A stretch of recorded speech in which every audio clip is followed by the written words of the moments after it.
For more than 90 years, Goodwill of Orange County has been in the business of helping people who are facing barriers get and keep jobs, which provides purpose, pride, and dignity.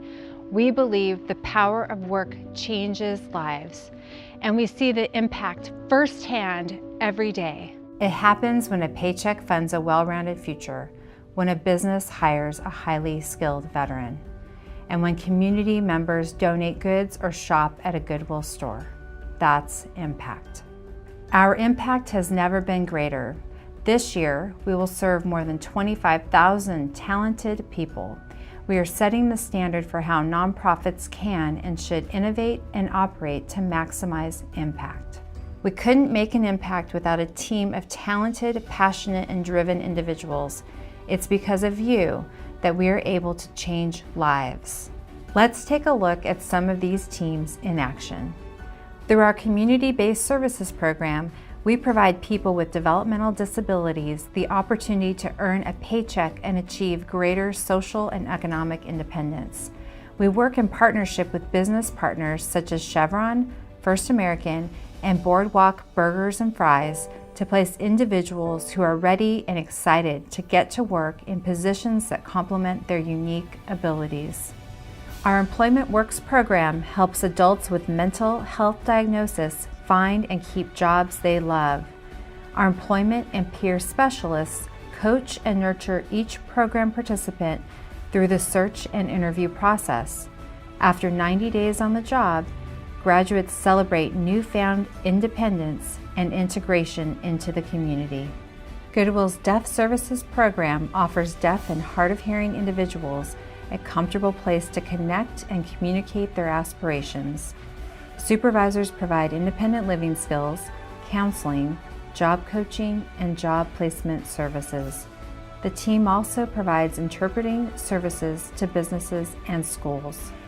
Through our supported employment program, we help people achieve their fullest potential. We provide job training, money management, communication skills, and transportation access. This program prepares program participants for a true sense of independence, along with a smile and a paycheck. At the Tierney Center for Veteran Services, veteran navigators warmly welcome former servicemen and women along with their families. We provide an extensive array of services and support to enhance their lives. At the Rogers A. Severson Fitness and Technology Center, people with physical disabilities thrive in a supportive environment with state-of-the-art workout equipment and assistive technology resources. We are more energized than ever to serve even more people. Our commitment to this mission is as strong today as when we opened our doors back in 1924. Thank you. Happy to have you. Our impact is vast and growing because of you. Thank you for making our mission your mission. The coronavirus has shaken our world. And like any challenge, it's teaching us how we can work together to overcome. This lesson, however, is a new one for all of us, coming together by staying apart. For Goodwill, this means closing our stores, donation centers, and programs to keep our employees, customers, and clients safe and healthy. This is a hard time for everyone. But what we know is that in times of crisis, good will come. Good will come when we see neighbors dropping off needed supplies to neighbors under quarantine. Good will come when we hear restaurants delivering free food to kids locked out of school lunch programs. Good will come when we notice people using social media to connect others to needed transportation so they can go to a doctor or pharmacy.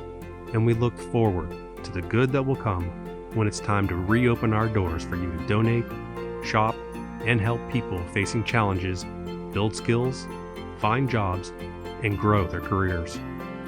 Until we can be together again, be safe and be looking for the silver lining, because in these times of uncertainty, good will come. Hi everyone, this is Nicole Sudam, President and CEO of Goodwill of Orange County. I'm so excited that you joined us today for At Home with OC Goodwill on this Giving Tuesday. we've got a really fun day planned for you.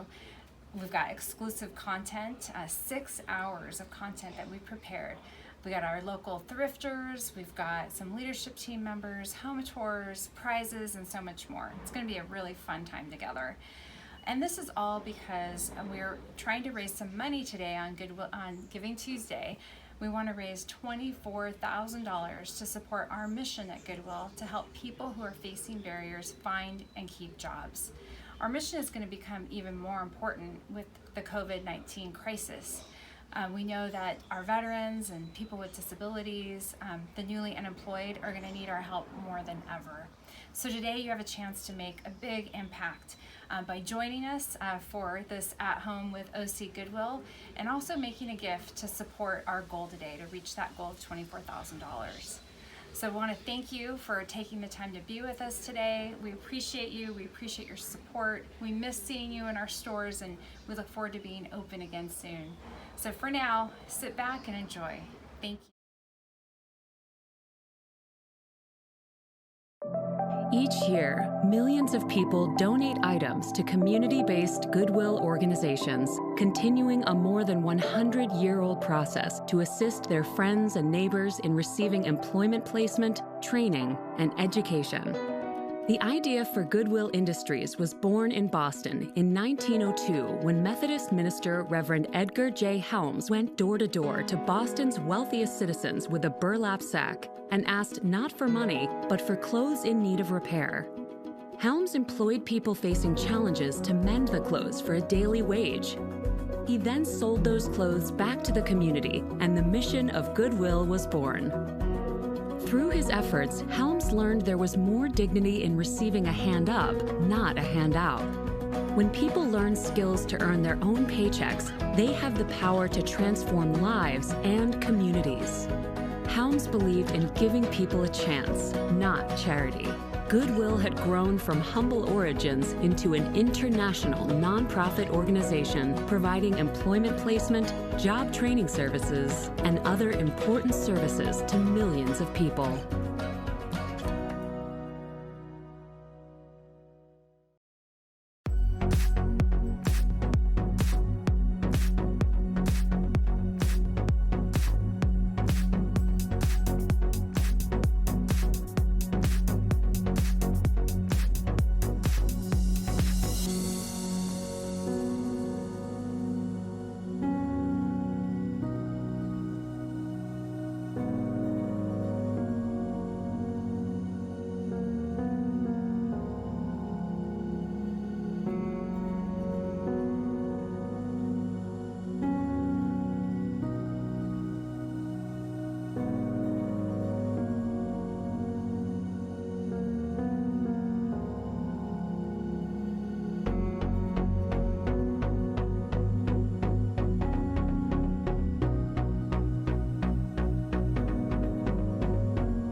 Hello, everyone. I'm Denton Knapp.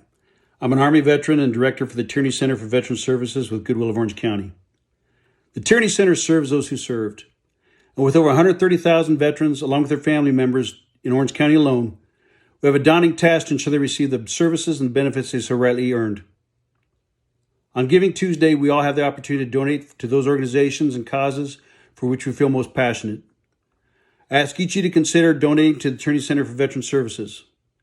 Your gift enables us to provide emergency funds for critical needs such as temporary shelter for our homeless veterans and their families, rent utilities, food, gas, and car repairs.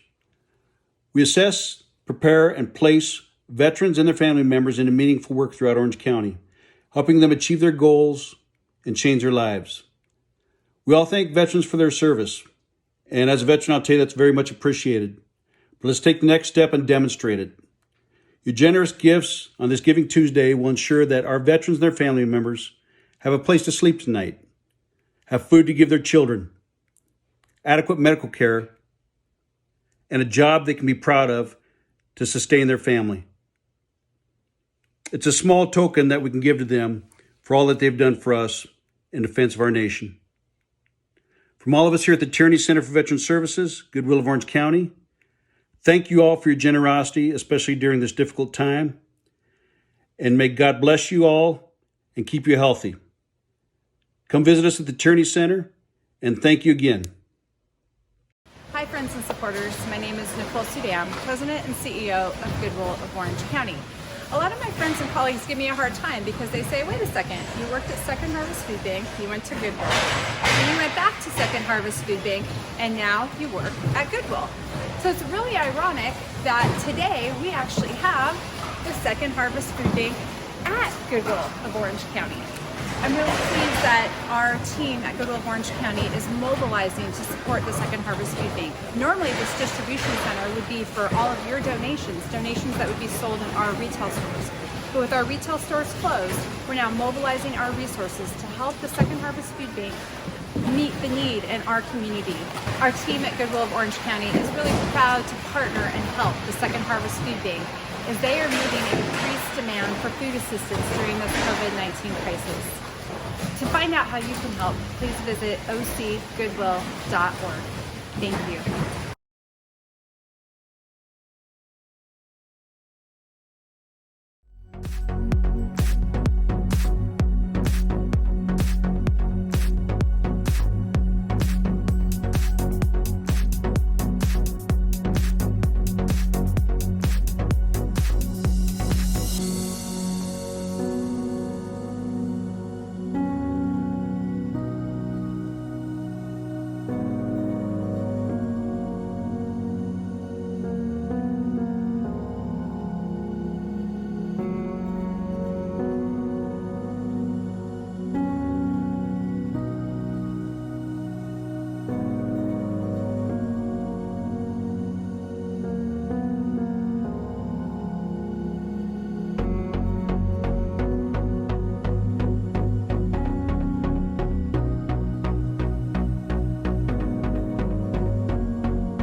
Hi everyone, it's Eric Smithson from the OC Goodwill, and I am very excited to announce our next guest and introduce her. She is one of my most favorite people. It's Kate Kesey, and she has been using her amazing design skills and her great eye for amazing items to decorate her home for years, and we are so excited to be partnered with her. She is just really one of a kind, and I'm really excited to be able to tell you that she is going to be taking us into her kitchen and showing us around there, and also talking about the sustainability items.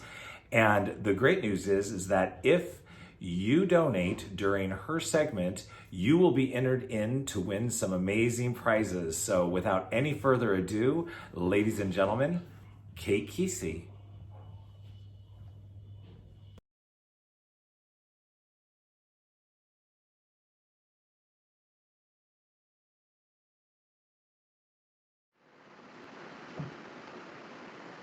Hi everyone, welcome to my kitchen.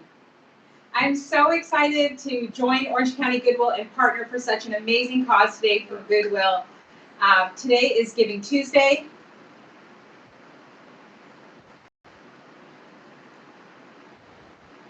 I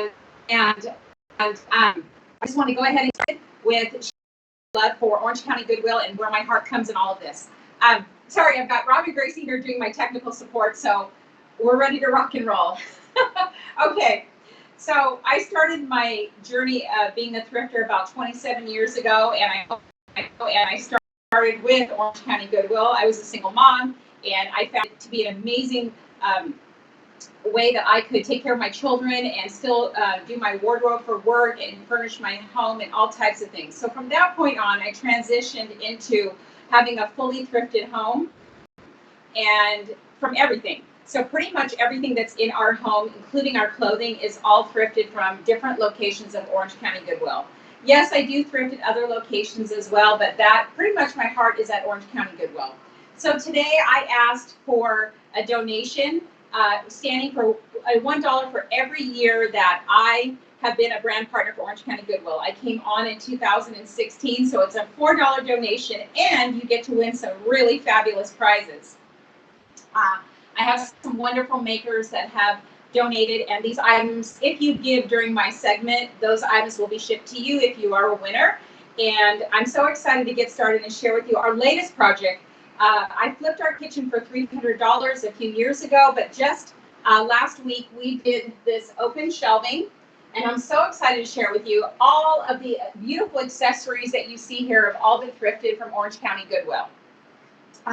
One of the things that I like to share about thrifting is that persistence pays off. You have to go in constantly. It's not like you could just stop in once in a while and you're going to walk out with a shopping cart full of items. So that's one thing that I always try to share with everyone, is that the more you go, the more you're going to be able to find some really wonderful things. Going to the gym, you can't go once and get into great shape. So I always kind of use that as my little mantra. The more you go shopping and thrifting, the more you are apt to find things and learn the store. One of the reasons why I was so happy to partner for this is that Orange County Goodwill was just not something for me to teach people how to save money. Orange County Goodwill became a part of my extended family. One of the things that has happened over the past 20 years is that I've not only gotten to know the store managers, but I've gotten to know the store employees as well. And this is why it's a big part of my heart and my challenge in asking for the donation during my segment today. There are so many of these people that I know. Personally, I walk into different stores and I am able to hug these employees. I know about their families, I know about their struggles, and they are really a deep part of my heart. I've missed so many of them during this shelter in place. It's very difficult. I was so used to seeing their smiley, beautiful faces every single day, and because I thrift about 5 to 6 days a week, 5 to 6 stores a day. So it's my passion. I love it, and it's one of the things that I'm such a strong advocate for. Also, during my segment, feel free, jump in, ask questions. I want people to interact with me. If you've ever attended or watched the live events that I do at Orange County Goodwill, I love that audience participation. I don't want to just stand here and talk to you the whole time. I'll go ahead and keep talking though until I get some questions coming in. One of the things that I love is the houseware aisle. I have been able to find, as you can see, I've got some wonderful pictures.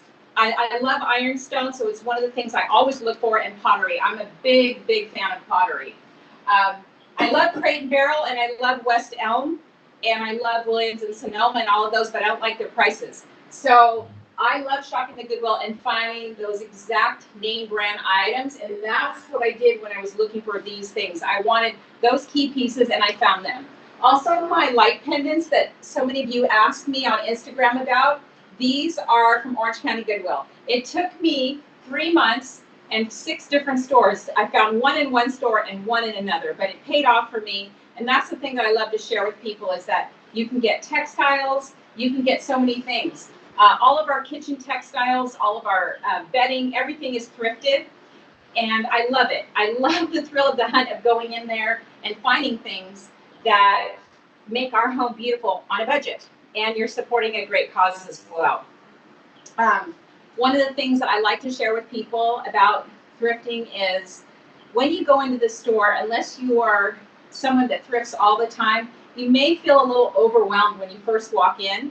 And that's because if you don't know sort of the layout, you're trying to take it all in. And so I always tell people, if they want to start thrifting, to just sort of take it in by sections, and maybe take 2 sections on one visit and then hit another section at another visit. My favorite aisles are the textile aisles and, of course, housewares. I have an amazing wooden spoon collection, which I'm going to show you a little bit later. I don't know why, but I just love these old wooden spoons and cutting boards. In fact, this is one of my favorites right here that I scored at the Garden Grove store. I've treasured this for years. It's a very old and worn. Obviously, I cure everything and clean them, but this is one of my favorites that I got for $3. Absolutely love it. Recently, when I did some reorganizing during the shelter, right before shelter in place, I found these wonderful, it's like a linen with a beautiful wood fabric here, and I absolutely love this as well. Sorry about people messaging. So again, first, the other thing is that we are a big family of sustainable living. We try to reduce waste and find things that can be recycled, upcycled, and so that's another thing. I hardly ever purchase anything brand new unless I really have to. It's something that I feel so strongly about. Not only do I use all of these items, I try my best to just keep finding more ways each time I go and looking at it at a deeper level of cutting down that waste, items going to the landfill. And I love giving items a second life.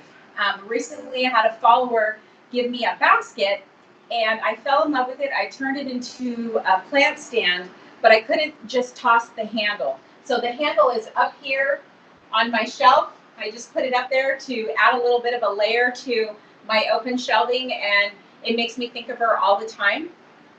I love glassware as far as, I propagate plants as well, which I'm going to talk about a little bit again today. So as you can see here, I store our utensils. They're not in a drawer. Even before we put these shelves up, they were always in glass jars that I thrifted. It's just easier. We can get to them and use them in our kitchen. And I love to look at them because I thrifted all the silverware, so some of it is vintage, and there's initials and different types of things as well. So feel free to ask questions. I want to talk. Okay. One of your viewers wants to know, do you mix and match pattern dishes, or do you stick just to white? I do mix and match pattern dishes, and I do kind of switch out. Right now I have pretty much all white, but if you see over here, like, I tend to switch out the patterns on the coffee mugs and things like that. I found these at the Garden Grove store, and I loved that blue little rim on there. So I will switch out. Depends on the time of the year, and I will mix and match all kinds of patterns. As you can see, see how the pottery has a texture, and that's something that people are always a little bit afraid of. They think that if it's not all matching it's not going to work. I'm not a fan of matching everything. I'm a fan of more of a juxtaposition of mixing things up. I incorporate that in my style at home and for clients as well. As you can see, I have some beautiful vintage enamelware that was gifted to me by one of my friends here on Instagram who is a thrifter as well, Carol Estes, and I love just mixing it all. You see you have china, you've got pottery, then you've got enamelware, I've got some copper, and I've got glass. So for me, it's just a way of mixing and just doing what you love. Do you have another question? Yeah. Another follower wants to know, what is your biggest don't when it comes to thrifting for your home? Okay, so my biggest don't when it comes to thrifting, I actually have a funny story. So my biggest don't is do not take it or leave it in the aisle or take it out of your cart if you're still on the fence. That is the one thing I cannot stress enough, because those of us that thrift all the time, there's a rule. Once you let go of it or you put it down, it's up for grabs for anyone. And I can't stress that enough. I'll meet people and they'll be on the fence in the Goodwill and they're like, I don't know if I should get this. I'm not really sure. And I said, well, just keep it in your cart until you know 100% you do not want it, because chances are you're going to put it down to think about it. And when you go over an aisle, someone's going to snag it up. And when I first came on Instagram, my first year, we had a little funny incident that happened.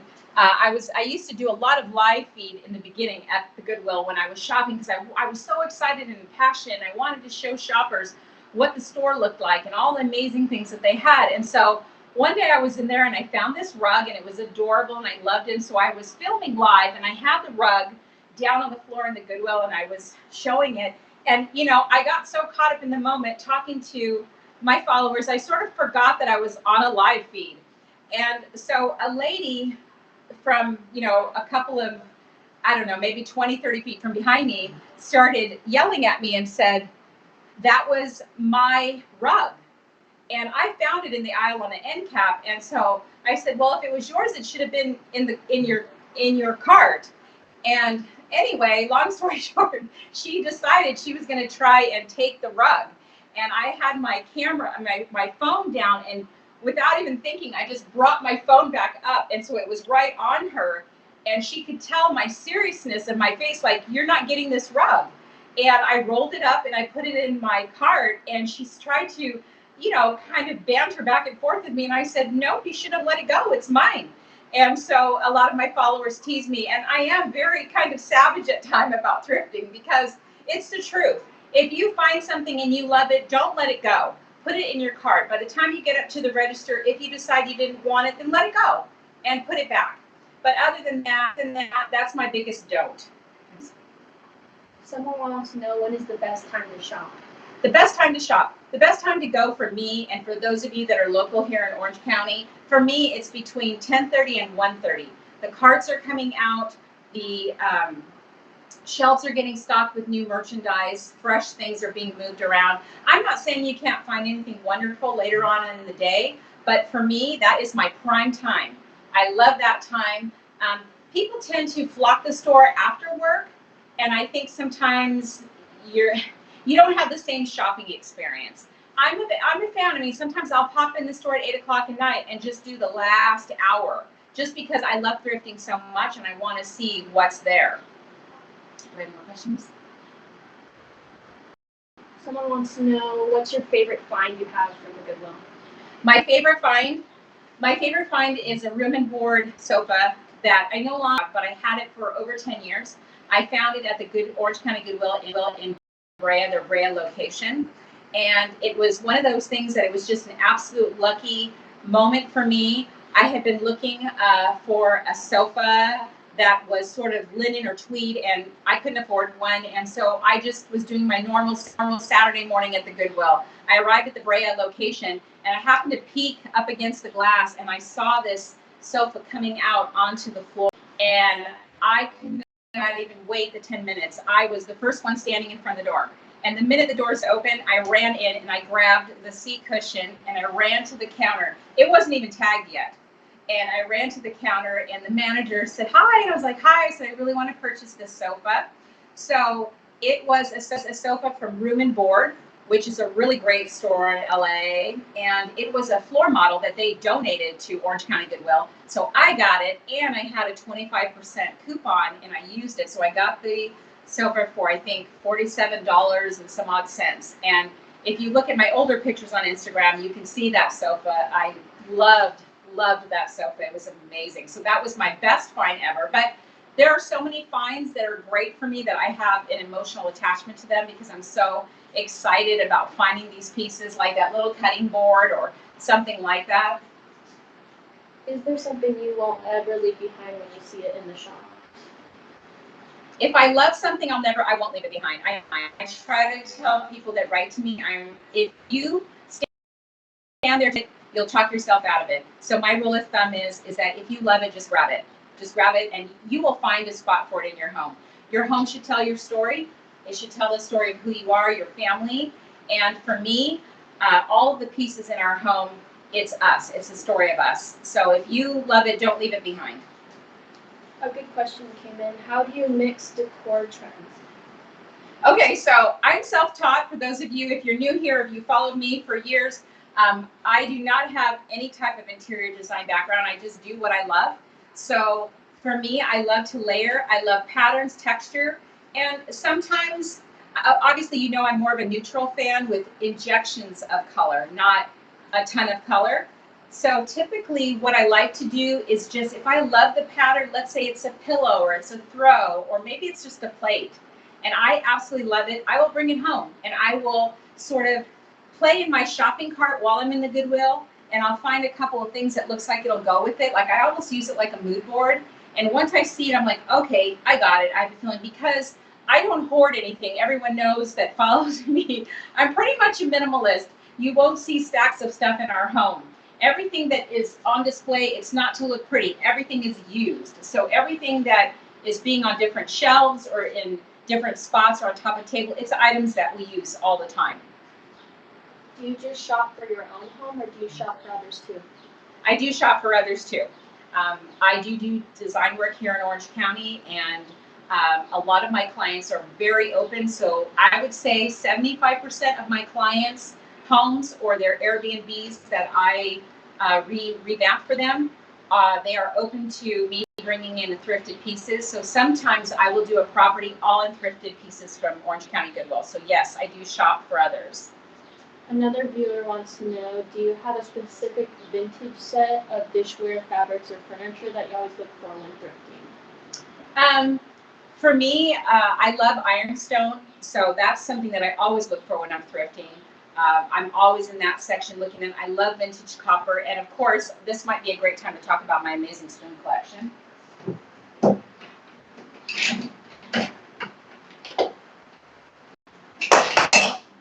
Obviously, I can't show you all of them, but these pieces just melt me. And every time I go to the Goodwill, I have to look in the aisles and just see. And sometimes I just come home with one, and these are all clean the way I take care of them. And I use every single one. And then one of my dearest friends, Carrie, who lives up in the Bay Area, she thrifts her Goodwill. And she's such a sweetheart. She will send me a box with goodies. And this was one that she thrifted at her Goodwill. And look at the detail. I don't know if you guys can see that. It's got all these different like spiral colors. Absolutely love it. And I send her things as well. But I look for different things like characteristics. So this is something that I always look for when I'm there, is that. And I also love like vintage can openers. And I'm going to show you like the wood ones that you use to open up like a soda pop bottle.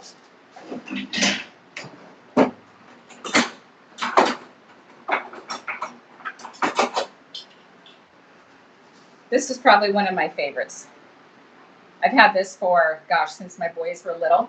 So love this. So this is something else that I look for all the time. But I love housewares. That's just me. I can look at them all day long.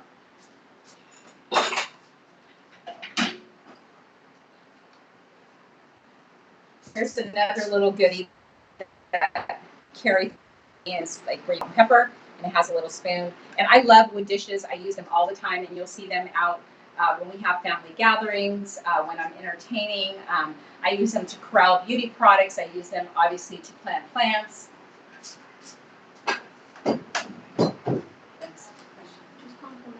Just compliments.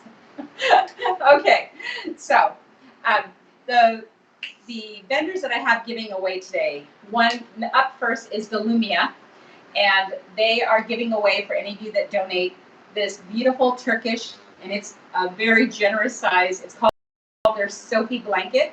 If you go to my stories on Instagram, you will see it. So one lucky donator will win this.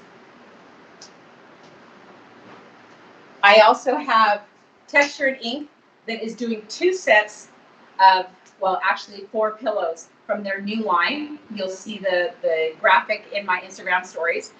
Sugar and Dirt Designs, amazing little sweet pillow. And then Amante Marketplace, which so many of you talked, because when I did the outdoor shower, they sent me my towel throws. And so one lucky winner will win one of their baskets and their towel throw.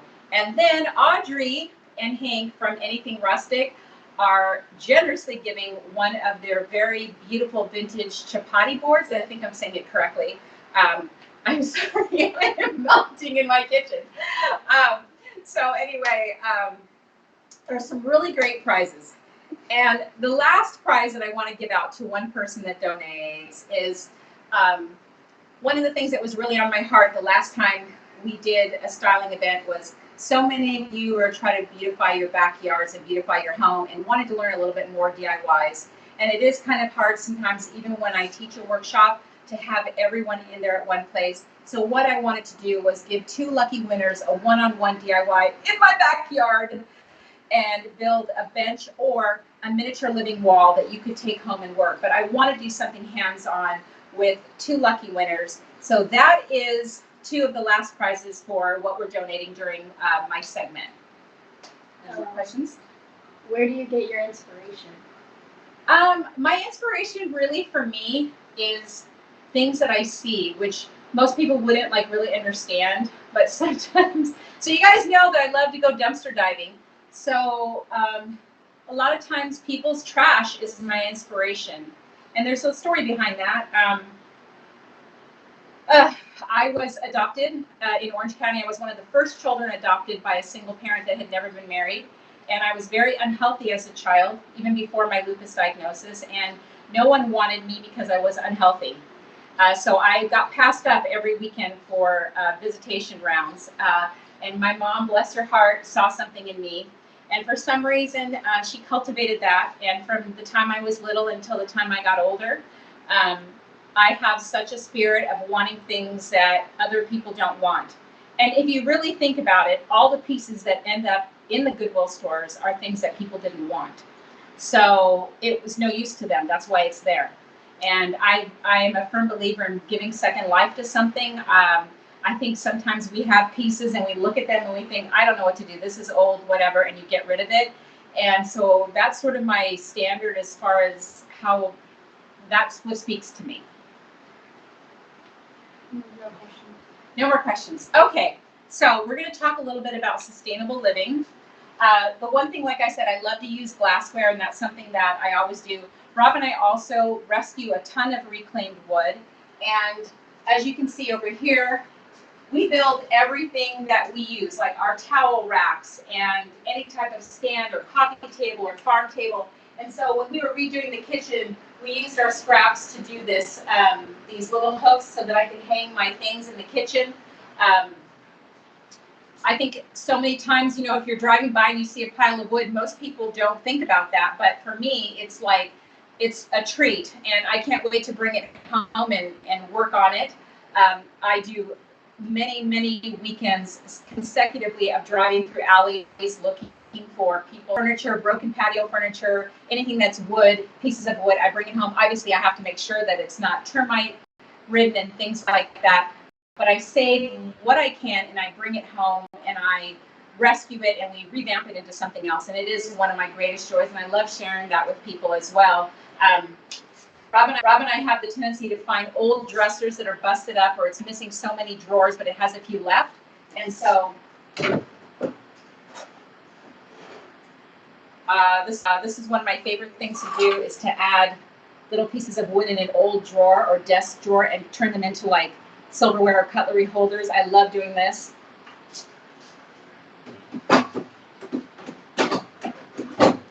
Even inside my drawers here, And I have to tell you about this cabinet. I thrifted these placemats from Orange County Goodwill. I don't use contact paper inside of the drawers, so all of my drawers and cubbies down here are lined with placemats that are fabric, so I can wash them every so often, and I love doing that. There's no sticky residue. It's easy to clean, but again, it's a way to sustain and reuse and repurpose.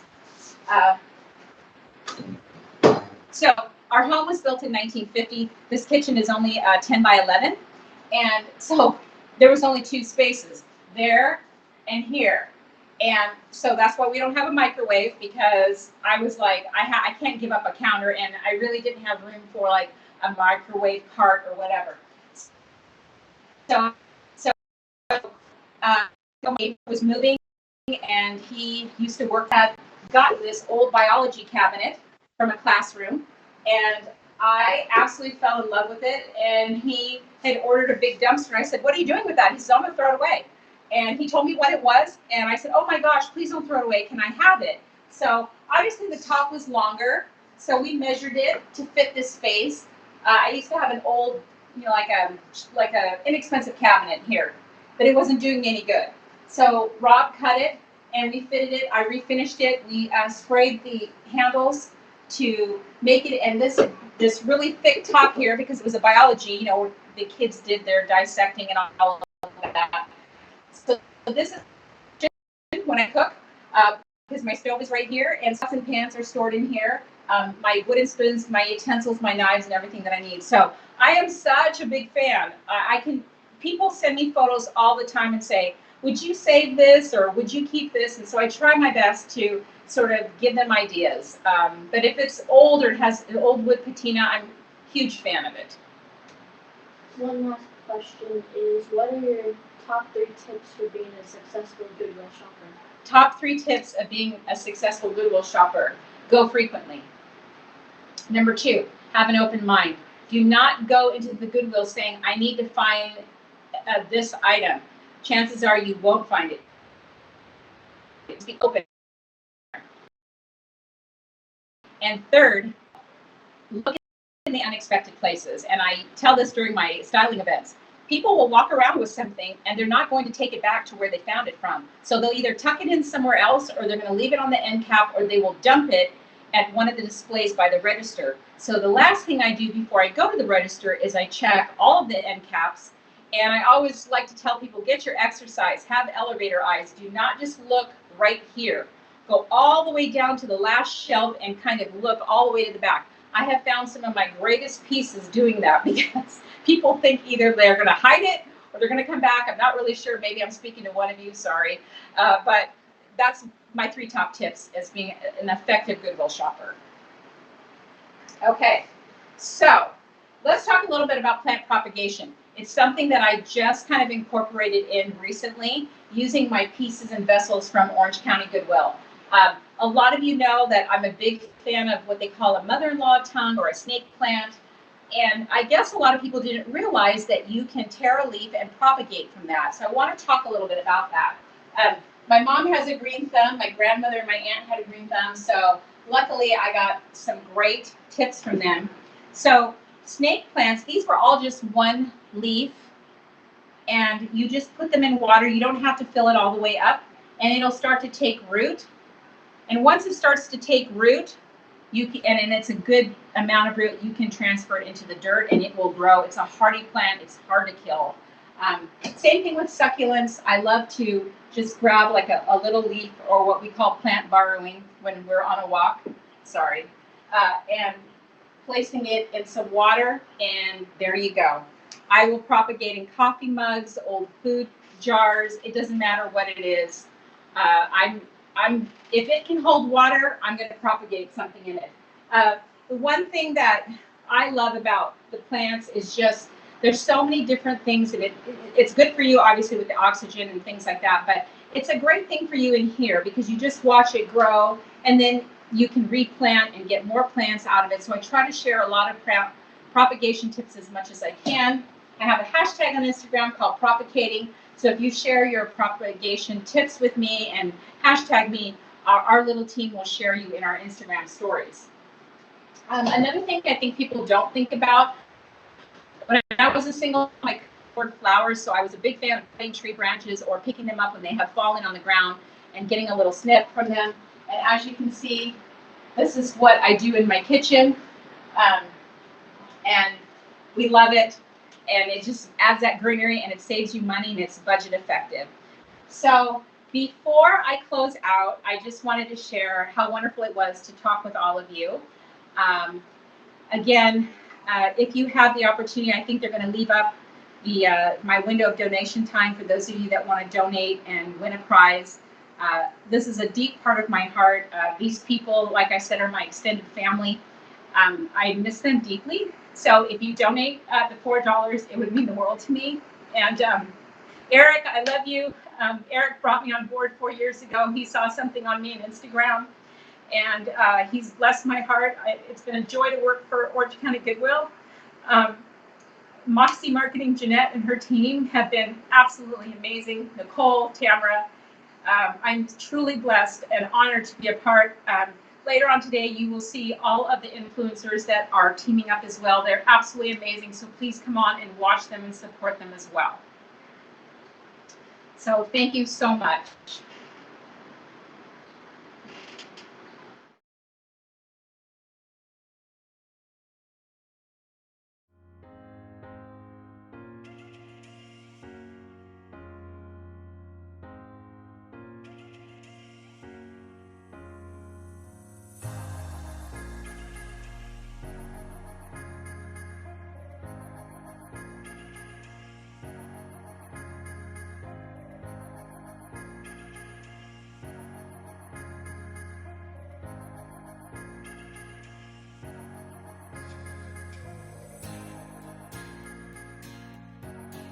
Soft tones like corals and blushes and earth tones, I do those as well.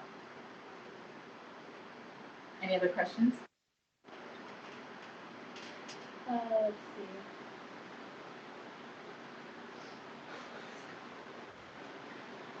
Oh, that's right? Okay, so I'm good. Right here. I don't know.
My name is Catherine, also known as Posh Catch.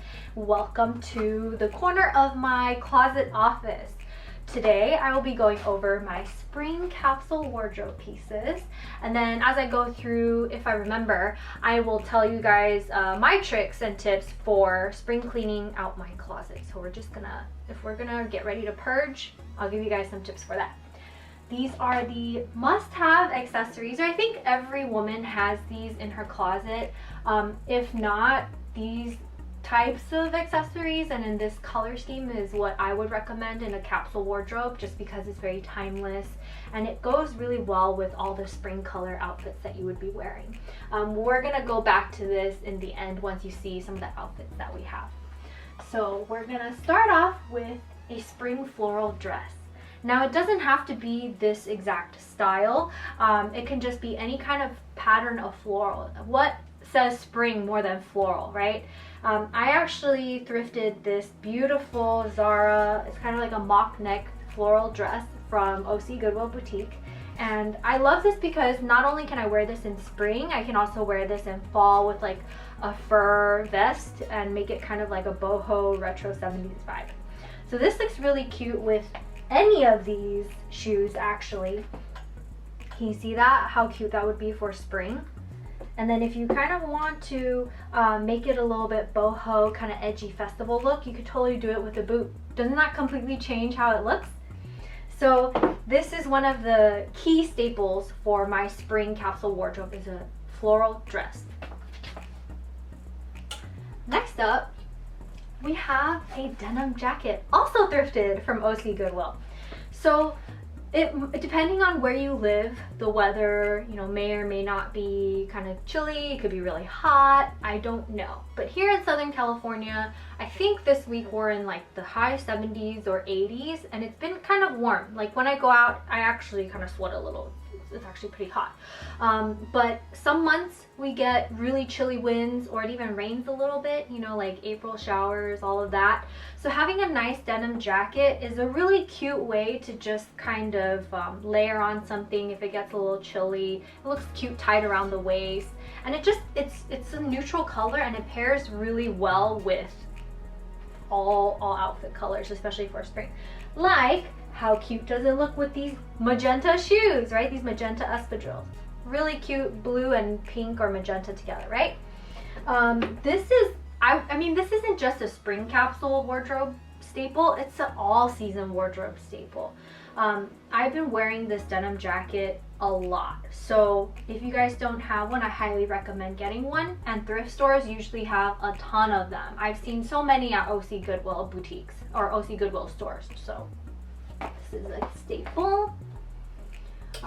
One fashion trend for spring 2020, even though spring 2020 has kind of been canceled due to coronavirus, is this crocheted material.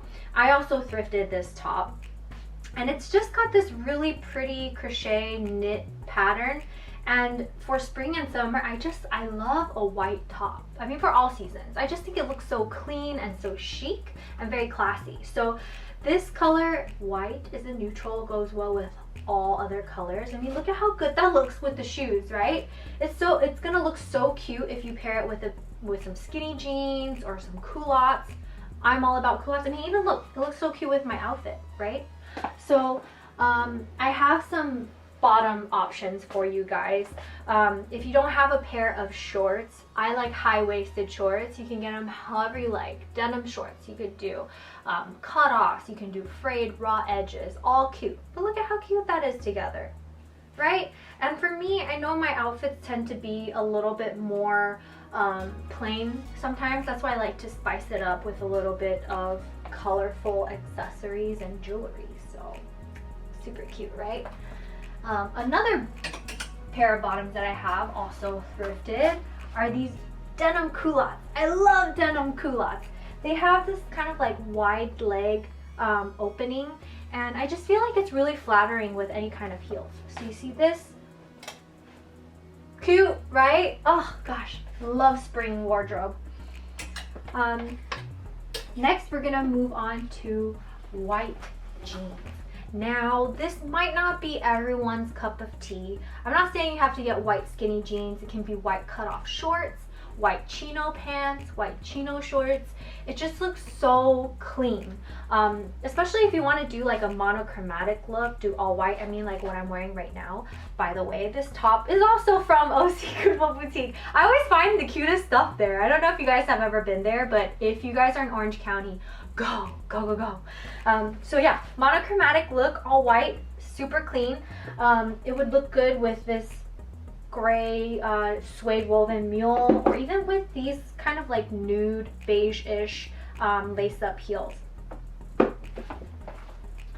Next, an essential part of spring capsule wardrobes, I am wearing a very cute skirt. It's green with white polka dots. I also have this linen skirt over here. I'm all about midi skirts. I don't really like to wear mini skirts because I don't know, I just feel like too exposed when I wear them. But yes, a good skirt is an essential in your spring and summer wardrobe. I especially like A-line skirts because I feel like it really flatters your body, especially when they're high-waisted and it like cinches in your waist. So this is in a very neutral color as well. It goes well with the top that I'm already wearing. Or if you kind of want like a layered look, you can even mix it in with these crochet pieces. And I've seen a lot of these at OC Goodwill or just Goodwills in general. So see how pretty this looks? And then look how cute it is with any of these shoes, right? This is why I love doing capsule wardrobes, because the pieces are so timeless and you can mix and match, and you can mix them in with other seasons, and I don't feel like I ever get sick of these styles. I mean, all of these pieces, I plan to wear them for many years to come, just because I love all of them, and you know, it's not fast fashion. So, and it's more sustainable too. You know, I'm a huge proponent of sustainable fashion. I'm an environmental scientist, and you know, every day I think about what kind of impact we're having on the environment. So, be eco-friendly, shop secondhand. Okay. Ooh, yes. Okay. So I also got this jumpsuit from Goodwill. It's just I would call this kind of like a neutral. It's black with some tan and white stripes. It's got a really pretty shape. Now, I love jumpsuits because I think that they're timeless. I mean, they've been around since probably even before the 70s, but that's the earliest that I can think of is the 70s. You can always wear it as is, like with this cute little hat, which is also a staple. You can pick any shape, any color, any style. I prefer neutrals just because it's more timeless. And just look how good it looks. It's got a very bohemian type vibe, right? And it'll look so cute with any of these shoes again. And one thing that I also like about jumpsuits is that, let me just put this here. One thing that I really like about jumpsuits is that you can layer it. You can layer things under it. I mean, how cute does it look with this top underneath, like the ruffle sleeves? I also have another top here that I'm going to share with you guys in a minute, but jumpsuits just have this kind of like edgy, chic vibe, and I really love wearing them with like ankle boots and hats like that. So I have another top. This one is more of like a pastel or like pink. When you think of spring and you think of summer, you think of like light, bright colors, right? Dark just feels really like hot, you know? And wearing something like this is pretty trendy, these kind of like puffy sleeves right now. And it's got a little bit of a high neck, crew neck. I wouldn't call it a mock neck at this time, just because mock necks kind of go a little bit higher up, and that's way too hot for spring and summer here. But look at how cute this is together when you layer it. Right, pink and gray and black look really good together. I would easily wear this out to an event or just out to a coffee shop. One thing that I've been kind of obsessed with, it might be too hot for spring and summer, at least some days. Like today it was really hot and I was sweating when I was wearing this, but on cooler spring days you could pair it like this, and it's got a very Parisian chic vibe. So how does this look? What do you guys think? So cute, right? Okay, So yeah, a nude or yeah, camel colored beret if you want to spice up your outfit. I like throwing on hats because y'all know we can't wash our hair, or I don't wash my hair every day. I know, gross, maybe TMI, but that's the truth, okay? I'm a new mom and I don't have time. But anyways, so yeah, a cute little hat makes a really big difference in any outfit. And also, this top pairs so well with other bottoms too. Let me just show you. So that looks cute with these shorts, right? With any of these shoes, right? And you can even throw on one of these hats and it'll completely change the look. Right? And throw on a cute little Western belt. So I'm gonna show you guys the belt too since we're talking about it. Let me just put this over here. Sorry, I know there's a lot of lag time and I haven't really talked about spring cleaning your closet yet. I think I'm gonna talk about it after this because I wanna go through each piece first. So I mentioned this belt. Also thrifted from Goodwill Boutique. I'm telling you that everything there is so cute. You just have to like sift through things.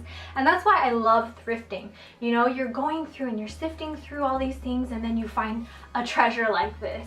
And I feel like these pieces just mean so much more than something that I can just purchase from the mall or purchase from one of those like fast fashion brands. So this is an amazing Italian leather belt, and look at this buckle. Look at that detail. So beautiful, right? And it just looks, well, maybe not with this outfit because this outfit's kind of like romantic girly and this is a little more Western and boho chic. But look at what a difference that makes. It just cinches in your waist and it adds this like, I don't know, chic, edgy element to your outfits. So you don't have to go, I mean, you can find this at any Goodwill. I see these in there almost every single season. And it really is just such a cute addition to any spring or summer outfit if you guys are into more like boho type of Western styles. So next, I'm going to show you, okay, so for my working ladies out there, I work full time. So I work in a, I would call it probably dressy casual or like, what do they call it? Like not formal at all. I work in a blue collar job. So I wanted to share with you guys some of my spring business or work wardrobe. I'm not going to go through a whole thing, just a few pieces that are very versatile that I'm sure either all of you guys have in your closet or you can find them at your local Goodwills. So we got a very simple floral, I call this chiffon. It's this really lightweight kind of like, I don't know, sheer material, and it's got this gorgeous spring print. Look, it's got birds and flowers. It looks so good with any pant. The one that I picked out is gonna clash with this one, but you can do any pastel or khaki. It goes well with, even with black pants if you wear black pants to work, gray pants, skirts for spring and summer. Key piece. I love these kind of floral pieces for spring and summer. So next, ooh, okay. I am such a blazer person. Like if you go to my closet right now, I think I have a whole section of just blazers. Actually, that takes up 1/4 of my closet right now. I picked this up at OC Goodwill, one of their boutique store, and it's just a very simple, it's just like a beige-ish colored, slightly longer blazer, and when you roll up the sleeves, it has this pinstripe detail. This goes so well. It's such a neutral, goes so well with any color that you want to pair it with. And it's lightweight for spring and summer. It looks very professional. You can even use it for fall and winter if you want. But this is definitely a staple for me when it comes to spring work fashion or my work wardrobe. And then last, we're just gonna go over, for those of you guys who are like OCD, you're probably like, oh my god, she's putting everything in the wrong way. Oh well, too bad. So this is my last clothing item. It's just a very simple linen chino pant. It's very lightweight, it's very airy, perfect for work for spring and summer, especially if it's gonna be kind of warm, or if you're gonna be pairing it with any of these colors. It's really nice. And like I said, it doesn't have to be this color. It could be, okay. Now we're gonna kind of go over these accessories a little bit more. You kind of saw how I would pair it in with my outfits. So I covered the hats, which I'm not going to talk about right now. And then we have this cute little straw bag, which I also thrifted from OC Goodwill. You see all the gems that we find there? I mean, you just gotta like get your elbows, or what do you call it? Like use a little elbow grease, get a little dirty, you know, and dig and find these little treasures. But how cute is this? On one side it says ciao, and on the other side it says aloha. Super cute. Great for spring, great for summer, and I've been seeing these in Goodwill stores pretty much year-round actually. So if you can get your hands on one, I mean, this is so timeless. These have been around probably since, I don't know, forever. But anyways, you can use it as a beach bag, a vacation bag, stores a lot of stuff. Goes well with every single outfit here, even the one that I'm wearing right now, right? Cute. And then we're gonna talk about shoes, just because I feel like with a spring wardrobe or capsule wardrobe, there are certain shoes that you probably have from your other seasons, like this boot, but these are the main spring and summer shoes that I wear. So we have a suede ankle boot in this like tan cognac chestnut color, and this just adds such a cute little boho element, boho rocker element to any outfit that you're wearing. So definitely a staple. A nice espadrille. So if there's anything that screams spring and summer, it's an espadrille. What is an espadrille? I don't have a definition for it, but usually it has some kind of like woven jute or straw type material, and like some kind of linen upper part or canvas upper part. I like it in magenta, or I have other colors too, but I really like this for spring and summer because my outfits are just, the colors sometimes are really just bland and basic, and I like to add a pop of color. And a mule, a peep toe mule. I don't know what you guys call this. That's what I would call it, a peep toe mule. It's got a nice stacked heel, and it just looks very classy. Kind of adds like a boho romantic element to your outfits. And I chose it in a neutral color because I like how it looks with all my outfits. It pairs really well with florals. And this one, these shoes, oh my god, I also got these at Goodwill Boutique.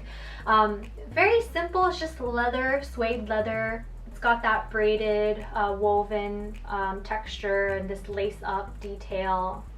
The zipper in the back, because who has time to undo this every time?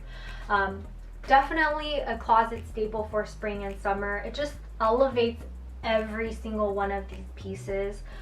Even a plain white tee and jeans, you throw these on, you look amazing. You'll look so put together. And these go really well with dresses, any kind of dresses that you would wear. I know that there's a lot of weddings that happen in spring and summer, so this would be a beautiful wedding shoe. Not for the bride. I mean, if the bride wants to wear it, that's fine. But as a guest is what I mean, you know, because you're usually wearing some kind of colorful dress. Because if you wear white, you're kind of a beep. But anyways, that's my tip of the day. Don't wear white to somebody's wedding. So yes, very cute shoes. And then I already showed you guys this bag from Goodwill. It's just a very simple laser cut bag. Any kind of like wicker rattan, I think that's how you pronounce it. Those bags are all really beautiful. I just like it in white because it's so clean, it's so spring, so summer. And then this one's a little bit more, what do you want to call it? Like dressy, a little bit more formal, I don't know. This is one that I would wear to work, or like if I had brunch with friends, or I was going somewhere where I wanted to be a little bit more girly and feminine. It's in this really pretty kind of blushy nude color, and it just goes really well with any outfit. So if you guys don't have like a cute little structured bag like this, I think that it's a really good piece to work into your spring capsule wardrobe, and it can also be a cute summer piece as well. So this is all I have for the spring capsule wardrobe part of it. I did mention that I would talk a little bit about spring clean. So if you guys aren't familiar with Marie Kondo and the KonMari method, look it up right now. It's life-changing. Pretty much you're just gonna go through your entire closet and you're gonna pick things out that either spark joy or don't spark joy for you. And that should be very simple. I mean, things that don't spark joy for me would be things that they just don't fit well on me. Like it's too loose, or it makes me make something look bigger, or it's not very flattering. Clean that out, send it to Goodwill. Somebody else is going to love it because everyone has a different body shape and different styles flatter them differently. So things that just don't fit right, things that you just haven't worn. I mean, it's that simple. If you haven't worn it in over a year, you're probably not gonna wear it. So when you're going through your closet and you see those pieces, pull them out. That will bring somebody else lots of joy, and you'll be able to bring something else into your closet that you'll actually wear. Another spring cleaning tip is it helps to see it, well, I mean, some people do this. I also do this. It's like a seasonal wardrobe. You can just get a clothing rack like this, or just keep your seasonal items in your closet. I know it's hard when we live in Southern California because the weather is so, I don't know, it fluctuates quite a bit, and even though it's spring or summer and it's warm, we still have some chilly cold days, but having a seasonal wardrobe also helps, where you can just visually, you can see what you have instead of stuffing everything into a closet. You might miss some things. So being able to see your items is very important, so keep everything on display.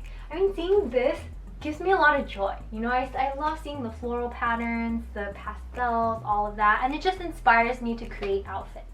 So that's all I have for you guys today. If you guys aren't following me already, on Instagram my handle is PoshCatch, that's POSHCATCH, like catch a ball.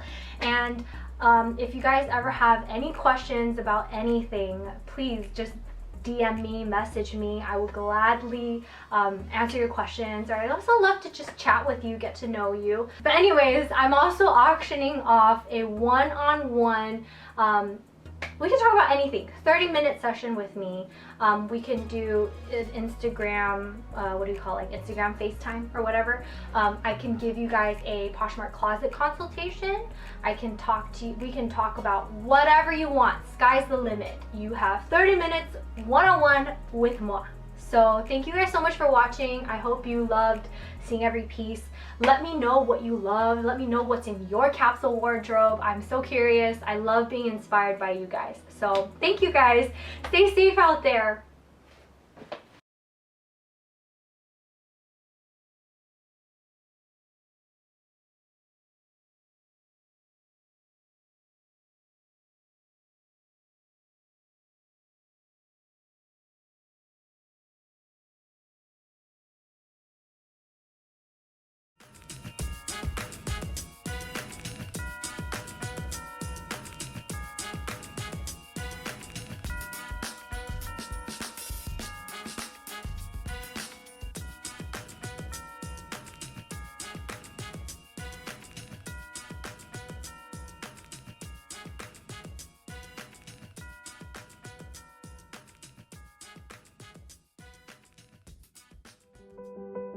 For me, Goodwill really means opportunity. I have a kind of a long history with the organization, in the sense that I've been shopping there since I was fairly young, and kind of been an advocate for Goodwill because I knew what they were about from a young age. But for me personally, coming from a for-profit corporation and really kind of high stress, I mean, you know, it was a very type A driven, high level of expectation. But really here, with the focus being on the human aspect, it's much different, and allows me to enjoy being with people and seeing how they are personally impacted by the programs that we have, and how their lives change for the better when they become involved with the programs that we offer here at Goodwill, and enhance their quality of life, and in turn enhance mine.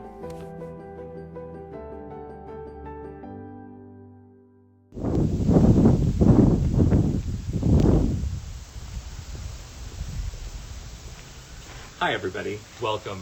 My name's Eric Smithson. I am the Marketing and Communications Director for the Orange County Goodwill, and we thought it might be kind of fun to do a little house tour. About 99.9% of the things inside of my house are actually from other people's houses, so we thought it would be kind of fun. And I've employed my little family to help me out. We have David on the camera here, and we're going to be touching base with Richard in the kitchen, kind of looking at some of our fun kitchen items that we've got. But I did want to tell you a couple things. First off, I want to just say that I hope that you are doing well and that you're staying safe during these such strange days. But the other piece is that at the Goodwill, one of the rules is that you can't shop while you're working, right, in the stores. So because I work in the corporate office, if I'm inside a store, it's usually because I'm there because I'm working. So I will see something that I think is kind of fun. I'll think, oh, I'm going to come back and see if that, get that one, later on. And then you know how it goes when you're shopping at thrift stores. If you don't buy it when you see it, it's not going to be there. And that has been the case every single time. Even on the weirdest things that I thought nobody would ever be interested in, I go back and of course, they're gone.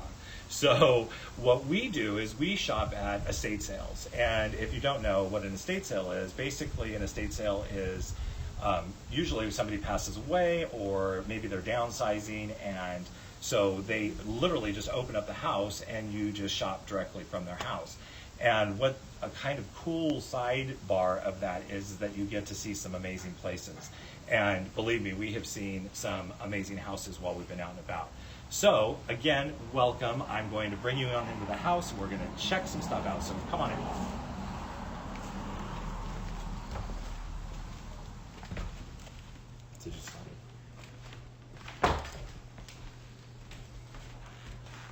So come on, we're going to start in the kitchen. So we're coming through our living room and then into our dining room.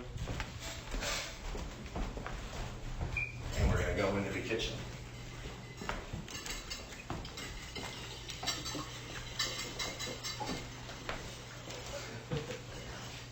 So here we are in our kitchen. This is Richard. Hi. And so I'm going to turn it over to Richard and let him tell you about some of his favorite things that we've got. Okay. Well, I'm going to tell you, I think Eric may have mentioned before that we used to live in another home before this. It was a mid-century. And my kitchen really reflected that. And now we're in a 100-year-old home. And it's allowed me to kind of restyle my kitchen. And I've really gone to more of a farmhouse kind of look. I've chosen a lot of long-lasting materials like enamel pieces and cast iron pieces. Over here you can see some enamel pieces from the 1970s. I'm a professional chef, and everyone would think I have really expensive pots and pans at home, but I really pay very little at estate sales and yard sales for these type of pieces, and they're just well designed, and they hold up for so many years, and they have such good energy on them. I know many meals have been cooked in them, and it makes me happy to know that I get to continue with that. And even with our utensils, a lot of utensils that we have here are also from estate sales, and we have a lot of love pieces. I think Eric has a little story about one of his love pieces. I do indeed. So this piece right here, as you can see, I call this like my cooking stick, and I hope you can see that okay.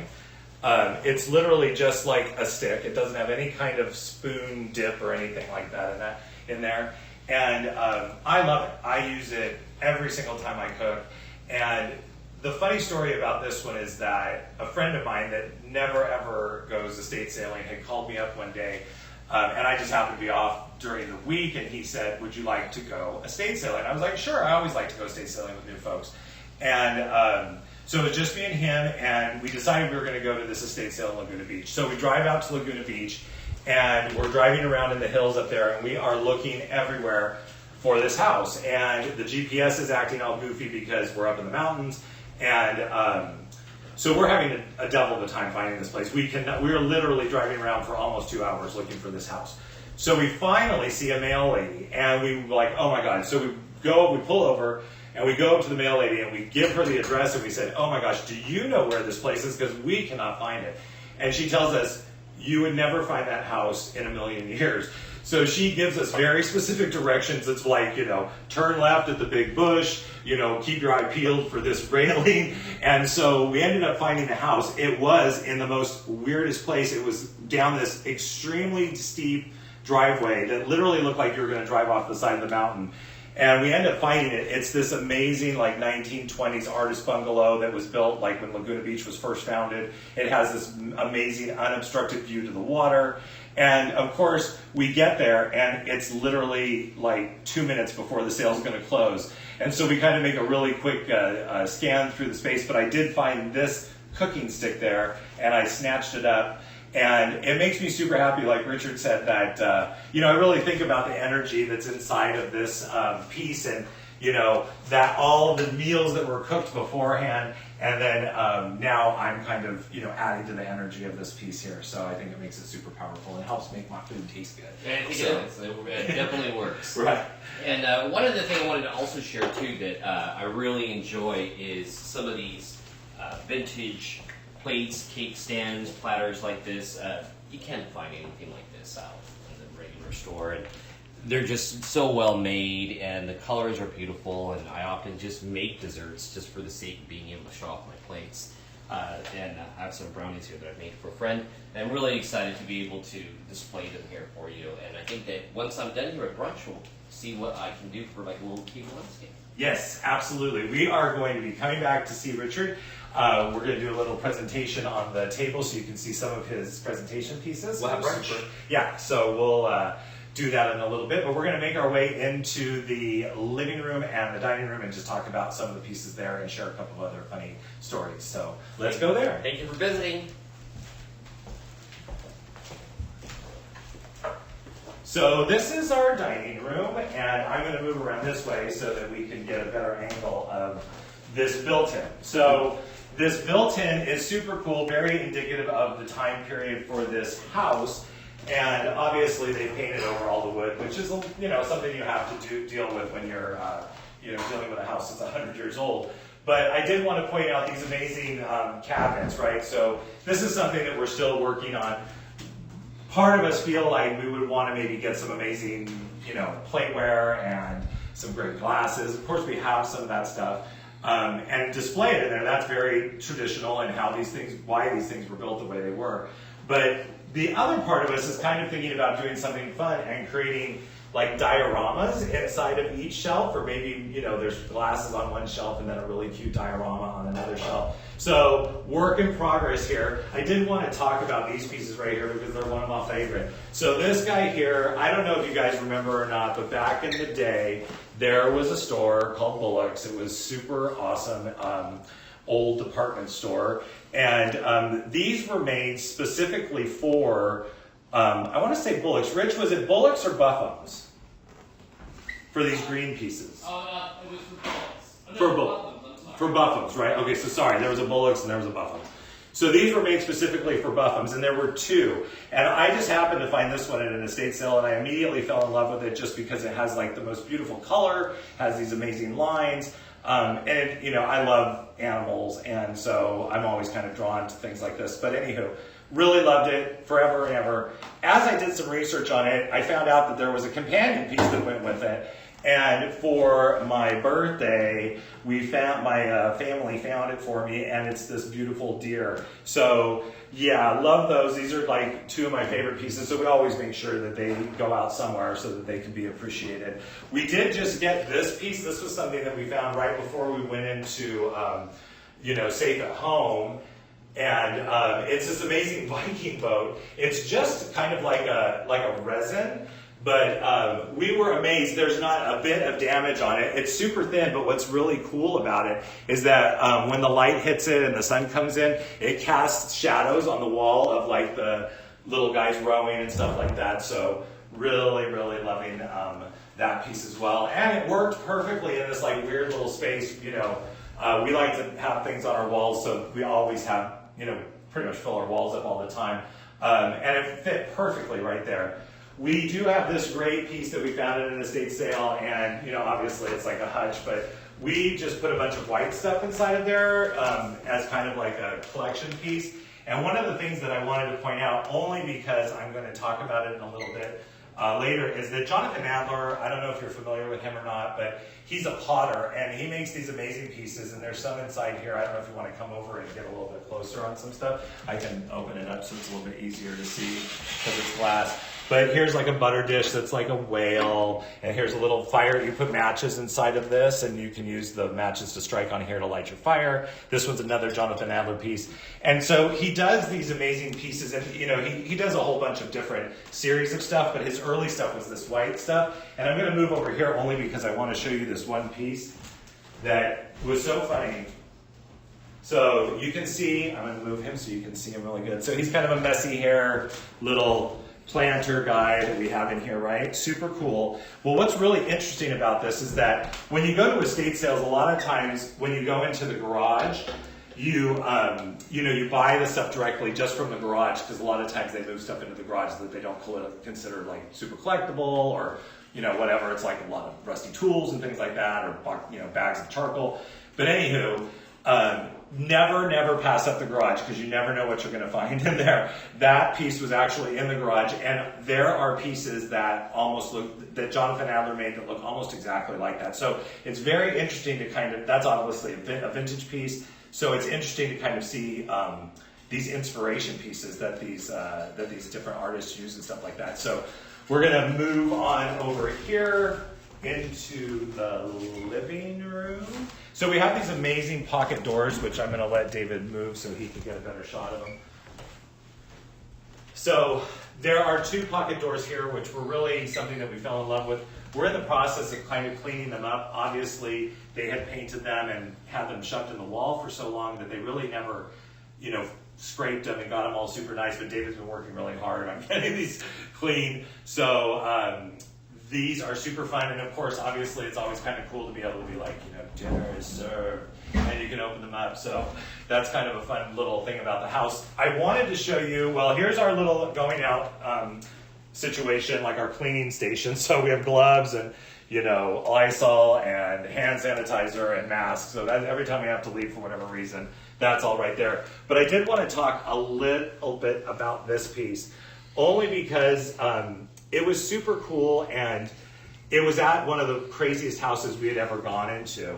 I hope you get a good shot, because I know we're up against a window. But anywho, it's a miniature, and the house that we went to for this sale was, a lot of times the houses are almost like time capsules.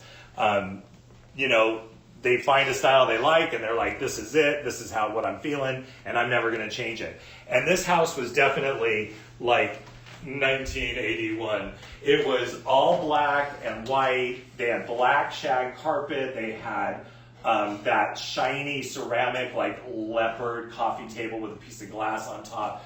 Their fireplace was all mirror, and it wasn't like mirror tile. It was long strips of mirror, the whole thing, and it was rounded. So it was just this bananas house, and it was really interesting, because a lot of times when you go to estate sales, they'll have photo albums out, which is so weird for me, because you would think that somebody would want those in the family. But this lady was like, I think she may have come to California to be an actress, but you could literally see her whole life in these photo albums, and it was so interesting. I must have sat there for probably 20 minutes just going through the photo albums and really appreciating like the awesomeness of like her hairstyles and the fashion and all the people that she hung out with. And a lot of the pictures of the house in its heyday, when it was like looking really like they had just finished it and looking really awesome. So sorry, that was a little bit of an aside, but it relates to this piece in that her grandfather made this piece, and it's actually a model of a real building in Lithuania. And it was, I want to say it was a state building or something like that, like a government building that they ended up making into a museum. It's still standing today, and you can go online and see pictures of it, and it looks almost exactly like this. I mean, there's a little bit of damage here. You can see a couple of the little turret things had broken off and stuff, but again, it was one of those things where when I saw it, I couldn't resist it. It was so amazing and such a great conversation piece. And one of the fun things is that like at holidays, you can decorate it. So we'll put little pumpkins and we'll do little wreaths and stuff like that. So it's just a fun little extra thing. I wanted to show this artwork really quick because back in the day, way back in like 1989, we opened a gallery. And so we had an art gallery for 20 years in Santa Ana called the Cage Chameleon. And it was an amazing experience. We loved every single second of it. We met so many amazing people. And so this is like our artwork that we either bought or collected or was gifted to us from artists that we had worked with. The piece in the center here, this big one, is by an artist named Jeff Gillette. And it was kind of interesting. He married another artist named Lori Hassold, and they ended up working with Banksy on Disneyland, which was that big art project that Banksy did in Europe. And so he's always kind of used Disneyland in his pieces here. And an interesting story about this piece is that when me and Richard lived in an apartment, the apartment burned down, and pretty much everything was destroyed. But this was not. And the firemen, when they had come in, they knocked it off the wall. And right here in the sky, it had fallen and hit a dresser, and it tore it up in the corner here, which was a real bummer. And we were visiting with the artist years after this had happened. It was probably about 2 years after it had happened. And the artist had come by to talk and whatever, catch up. And we mentioned that the piece had been damaged, and he asked to see it. And so we brought it out and we showed it to him, and he said, "Can I take it for a couple of days?" And we said, "Sure." And so what he did was he literally cut out all of this part. So obviously this is sky, there's not a lot of detail there, but all of this part here, he cut this out, and then all these little sticks and all the flags and the sign and all this destroyed part here of the old Disneyland sign, he cut that all out by hand and then painted a new backdrop and then glued this on. And you really can't tell. Here is like the line of where he cut it, and you can see that he pasted it back on there. But we came back from work, and it was leaning up against the door of our house, and we couldn't believe it. We were absolutely flabbergasted. And we were super excited because he was just showing in the LA Art Show and with his wife Lori, and we were able to get one of Lori's pieces, which we've always really wanted. And so then COVID hit, so we're waiting for that piece, so we're super excited to be able to add it to the wall here. So yeah, a little bit about the artwork there. I was going to bring your attention here to this coffee table. There's a couple things that I wanted to share with you here. And so with the coffee table, I'm, again, obsessed with like things that have had a lot of love and I feel like they have a lot of energy around them. And so I really love like old, messed up dolls. Like not dolls, but like teddy bears and things like, that you would sleep with in your bed or whatever. And so it's so great because we have these amazing old dolls that are super duper old. They're a little bit messed up, but I love them because of that. Like little monkey guy's only got one eye. This guy's beard is, I'm not sure what's going on with that there, but super cool. I love that, they were obviously well loved by the children that played with them. And then what was super cool was that I ended up finding this book called Much Loved. And the cool thing about that is that it's all literally just these amazing portraits that they've done of animals that have been like super loved. Like this little guy's got no feet anymore. And like, this little guy's obviously had a lot of love on him. So it really kind of worked perfectly with these things. So, and there's a couple more on the built-ins over there that I'll show you when we get over there. But I did want to share a story about this table. So I'm going to move over here so I can tell this story while David. I'll switch all the way around, I guess, because the lighting's better over here. So this table, we went to an estate sale that was up in Anaheim Hills, and we went in, and you can sometimes tell when you go into a sale, you're like, not really my aesthetic, but it always is worth a look. And so we were walking through the house, and David really loved this coffee table. He was like really super enamored by it. And we were kind of like, it's not really our style. Like Richard said, we were living kind of in a mid-century looking place, and we were like, it doesn't really, go really great with everything that we have. It was $40, okay? So we said, okay, whatever, we'll just get it. And just for the glass piece alone, because this glass piece is probably worth, a couple $100 itself. So we're like, okay, we'll get the table. So we bought it, and as we're taking it out and putting it in the car, the people who were running the sale, and they were like these really amazing older folks, and they said, the lady says, that really reminds me of McGuire, right? And I didn't really know anything about McGuire. And we're like, oh yeah, that's interesting. And so when we put the glass in the car, and then we picked up the base to put it in the car, there's a little brass tag on the bottom that says McGuire. And it was so funny that when we picked it up, the lady saw the tag and she was like, oh, and we were like, oh. And she said, I'll give you $100 right now to buy the table back from you. And we were like, no, that's okay. We really like it. We're going to take it. So it did spark our interest. We're not really resellers. We don't sell the stuff that we have. We buy it because we love it. And but we do like to find out the history on things and stuff like that. So we did a little bit of digging on this piece. And it turns out that it's actually super collectible. And so, yeah, it was a funny thing that we got this table and they wanted to buy it back like immediately as soon as we were loading it into the car. So, yeah, that's kind of funny. So we obviously have a built-in over here as well. And what we did here is, I'm going to turn this book around because it's got a funny title. So what we did here is that rather than putting the books in sideways, we stacked them, we separated them by color because we thought that looked kind of interesting. And then obviously, this kind of glass, you see it at a lot of thrift stores, you see it at, at estate sales as well.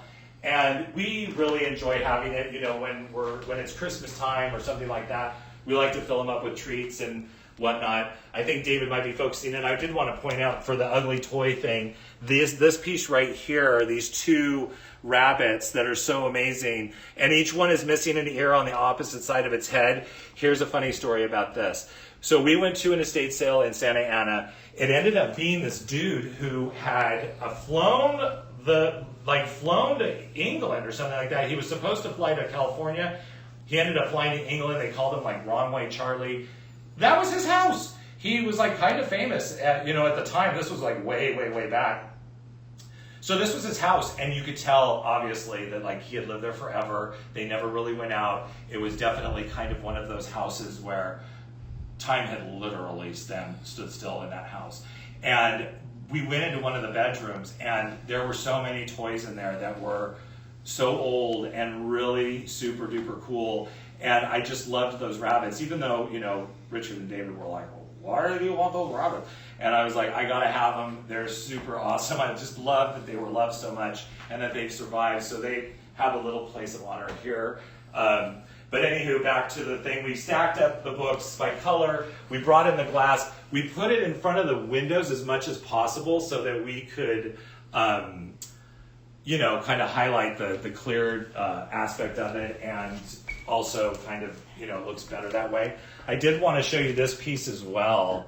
Going back to that Jonathan Adler situation, right? So very similar to like the little head with the plant in it. This is actually a candlestick, and it's a Madonna and child. I hope you can kind of get some of that detail in there. Here's the little baby. Here's Mary. And it's super cool. And again, very Jonathan Adler in its look and its overall general aesthetic. And when I saw it, I was like, I gotta get it. So the great thing is that if you go to estate sales on the last day, this is just a little tip, it's 50% off more often than not. And so you go there and, everything that you're looking at, like say, this is $2, it's $1.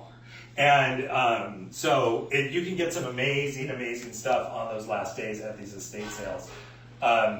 Behind David here, if he flips around, you can see our little fox friend here. And he is taxidermy. We have a few pieces of taxidermy. Not that I condone taxidermy, but obviously this is old and it's already existed. But this was a piece that we got in a case where we went to the house, and we, taxidermy is super duper pricey, and it's pricey even at estate sales. And so when we go to estate sales, especially if we're getting a vibe that like this house is definitely an awesome house and they've got amazing things that we're going to probably want to get a few things here. What we do is we bundle, right? So we will say, hey, can we start a little pile? And then you can just price the pile. And more often than not, they'll say, sure. And so this taxidermy was part of a pile that we had at this estate sale over in Fullerton. And so we were super happy to have him. We've had him for actually a long time.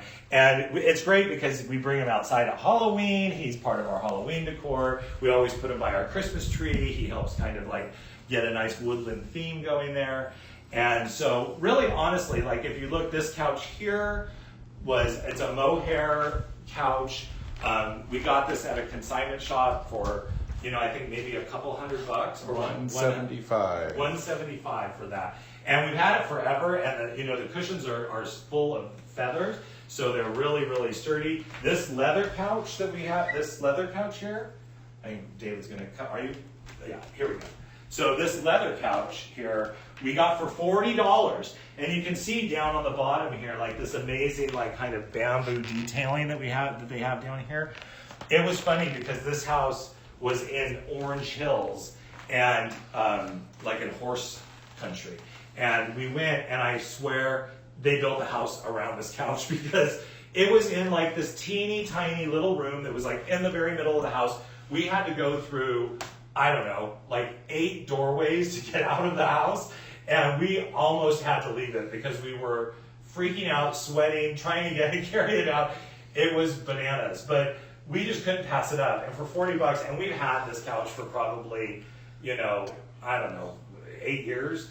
And again, it's so beautiful. The color is so amazing.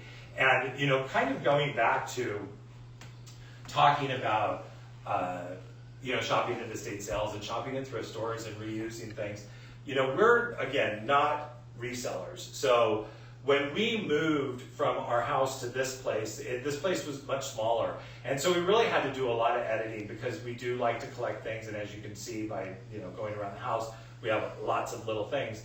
But we went and we ended up donating a lot of stuff to Goodwill. And the nice thing is because when you don't pay a lot for something, it's not super precious. You're not like, oh, this is like the most amazing thing that's ever been, made.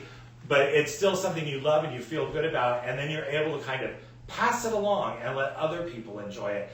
And so when we moved, we donated a lot of stuff to Goodwill. And what was so funny was that I was at the Goodwill that we donated it to, and we were having an event there, and Hadrian showed up, who's one of our influencers that will be working with us today, and he had one of my pieces in his hands, and it was so awesome to see like something that we had was moving on and going to be with Hadrian now. So that gives us a lot of good feelings, and we love doing that. So I think I hear Richard in the dining room, and he's putting together some stuff. So let's go in there and check it out.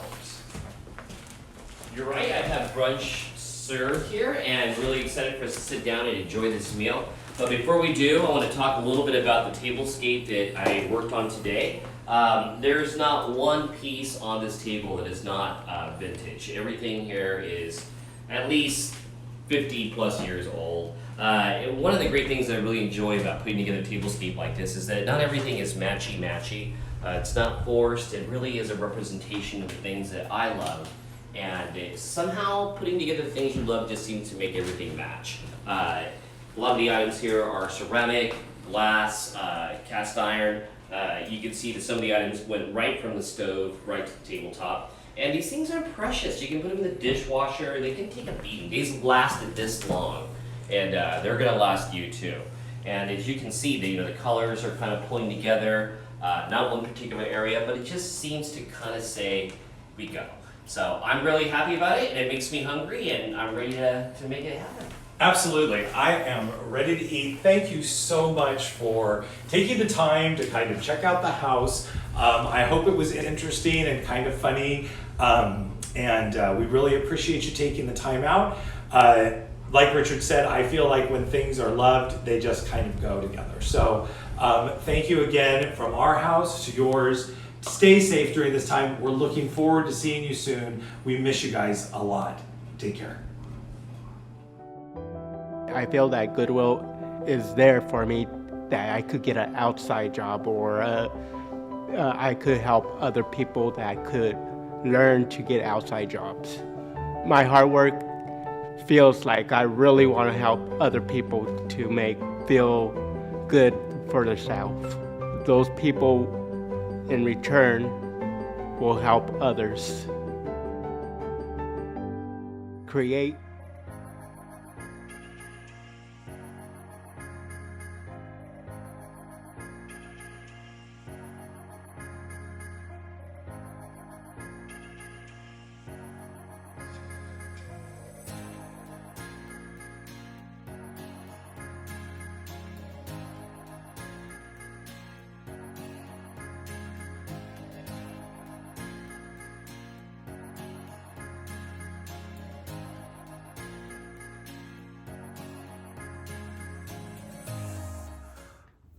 Hi, ladies and gentlemen. Eric Smithson from OC Goodwill, and I'm really excited to introduce it's Hadrian. Hadrian is definitely a master of many trades. He has an amazing design sense. He does home decor. He has his own reselling business. He is just so good at so many different things. And if you donate $2.40 during his segment, you will be entered into a drawing to win some really fabulous prizes. So without any further ado, it's Hadrian.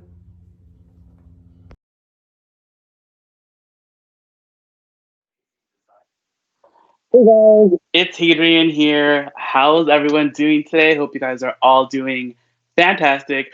I'm really excited to be partnering with the Orange County Goodwill during this Giving Tuesday event, and I'm so happy that you guys are here to hang out with me today and during my little Q&A live segment on reselling tips and tricks.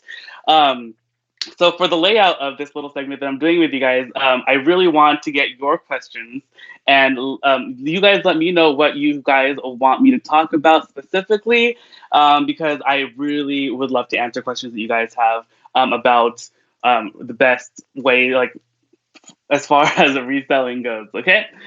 So let me just give you a little background on myself first. I'm kind of almost a new-ish kind of thrifter. I have started thrifting maybe around the time I started working with the Goodwill about 3 years ago, and I have never looked back since. I am truly converted to thrifting. I just love it so much that I dedicated my YouTube channel pretty much to thrifting. I have probably I think I have like 2,000 videos on there just about going to thrift stores, showing you guys the amazing things you can find, and showing you guys that it's possible to find these treasures in the thrift store. I love to call my little treasure hunting trips Goodwill hunting, because Goodwill has just been such an integral part of my thrifting story, and I'm just really excited to be here with them and you guys. And now with reselling, I cannot even begin to describe how crazy my whole thrift story has been. I never really thought I was going to be a thrifter, let alone a reseller at all. It kind of all just like fell into my lap, and I just ran with it. And during this time that we're all kind of like stuck at home and twiddling our thumbs, not really knowing what to do. Am I going to cut my bangs? Am I going to cut my hair? I did all those things already. Am I going to make that Dalgona coffee, which I've also done? A lot of people are cleaning out their garages, cleaning out their closets, just kind of tidying up, and kind of hand in hand with that goes reselling. So a lot of us are, even like I have been like kind of like wondering like what um, are ways that I can get my items like up online, get them sold. How much money am I going to be able to make on this item? How much am I going to be able to make on that? So this is what I really wanted to talk with you guys today. So, okay. So I have a question here. What's your favorite reselling app and why? Okay, so let's get into that. My favorite reselling apps that I am on primarily are Depop, which is probably my number one. I love Poshmark. I love Mercari. And of course, there's eBay, there's Letgo, there's Facebook Marketplace, and things like that. But I think definitely my favorite ones are Depop, Mercari, and Poshmark. So with these three things comes kind of different lands of like navigation for what you're going to be able to sell on these different platforms. Each platform kind of caters to like a different demographic of a consumer and what they're looking for. Poshmark, I have found, is kind of more on the trendy side of like clothing, like your J. Crew, your what other brands are there? Abercrombie, Aritzia, and also more towards like the high end stuff, like maybe Gucci, Louis Vuitton and stuff like that. And then there's Depop, which I think is definitely more of an urban streetwear vibe. So they like really cool, like TikTokers and like e-boys, e-girls, and stuff like that. Like that kind of fashion is really what is really popular there. And even the way that you sell and market your items, as far as just taking pictures of them, how your photos look, your descriptions, and all of them are pretty different for each of the different platforms that you're going to be putting your items on. So I'm going to go into that a little bit later on as well. But yeah, those are my favorite reselling apps. So I think those three are my top three favorites. And a tip and trick, I guess, I don't know if you necessarily call it that, but a great way to sell your items quicker and faster is to definitely take advantage of all these different platforms. Putting your item up on multiple selling platforms will increase your exposure and increase the chance of your items selling quicker. So definitely cross list. I think that's a very important thing. I know a lot of people get scared of it. When I first started reselling, I was like, ooh, like it's going to be too much. It's going to be too much hard work, da da da. But it's actually very, very easy. Once you create that listing, you just literally copy and paste everything from into each of the different platforms that you're using, and things will sell a lot quicker that way. Okay, another question we have here. Posh Catch, what is the toughest part about reselling? I think the toughest part for me about reselling is I'm not a fan of photographing and listing items. I feel like that's like the most tedious part, but then also the most rewarding part when we are able to make that sell, because you're actually listing and posting your items in your various platforms.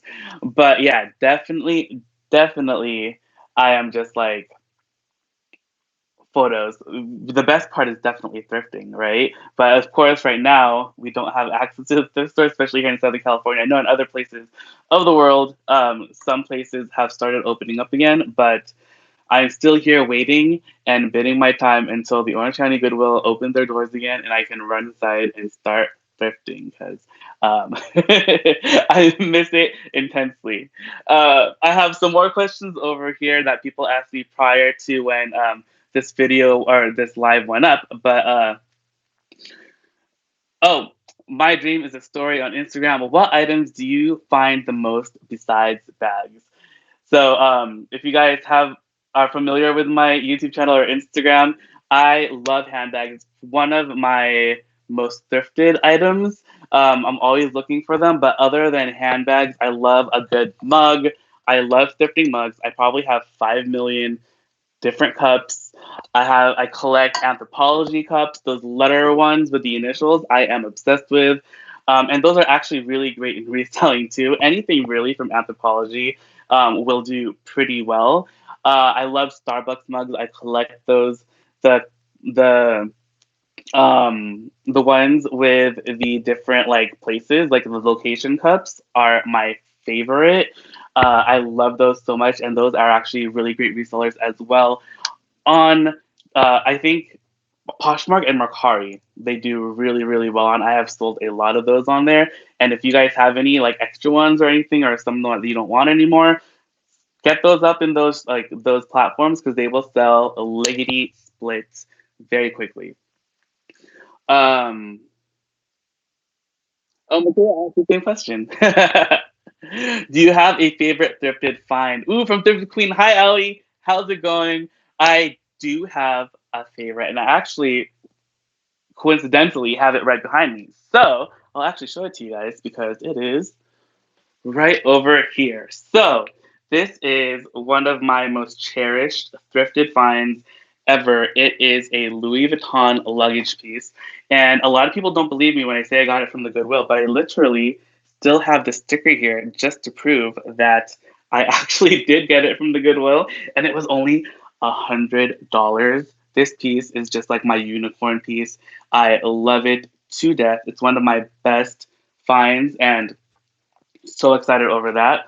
And then also, again, with that Louis Vuitton piece, another thing that's really important for reselling, especially when you're reselling designer items like Louis Vuitton, Chanel, whether or not you found out the Goodwill, whether or not it's sitting in your closet and you're trying to get rid of it, definitely, authentication is key. There are lots of different places where you can go to have your items authenticated. And a lot of platforms are offering authentication services right now. Mercari is actually one of them. Authentication is currently free. I don't know how long it's going to go for, but if you're looking to authenticate things for free and to get them listed online, Mercari is a really great place. I don't believe there is a price limit for the authentication. Like if you're listing a Louis Vuitton bag for $150, you can get that authenticated for free. But I know if you're selling something on Poshmark and you're selling it for $400, you're gonna have to list it at $500 for the authentication services. So those are other things to think about when you're selling online, especially when you're selling luxury. Those are very, very important because you don't want to sell anything that is not authentic, because again, that's illegal. But definitely get your pieces authenticated, or at least sell them on a platform that does give you the free authentication or authentication at a certain price. Okay. Oh, thank you, Elle. You are so sweet. What is one thing you bought for resale that you couldn't part with? Okay. Actually, probably the Louis Vuitton luggage. That one. I actually thrifted this Loewe bag from the same store. I actually thrifted both of these pieces from Rare. If you guys have not been to Rare, it is one of my favorite little Orange County Goodwill stores. I think it's considered a boutique, but it is super cool. This Loewe bag, I believe, retails for about $2,000. I got it for $7, and I was like, ooh, that is a really good one. But I haven't been able to resell it. I still have it with me. I love it so much, and it has just spawned like an obsession with Loewe, and now I'm just like Loewe obsessed. I have so many Loewe bags now. It is insane. So there's that.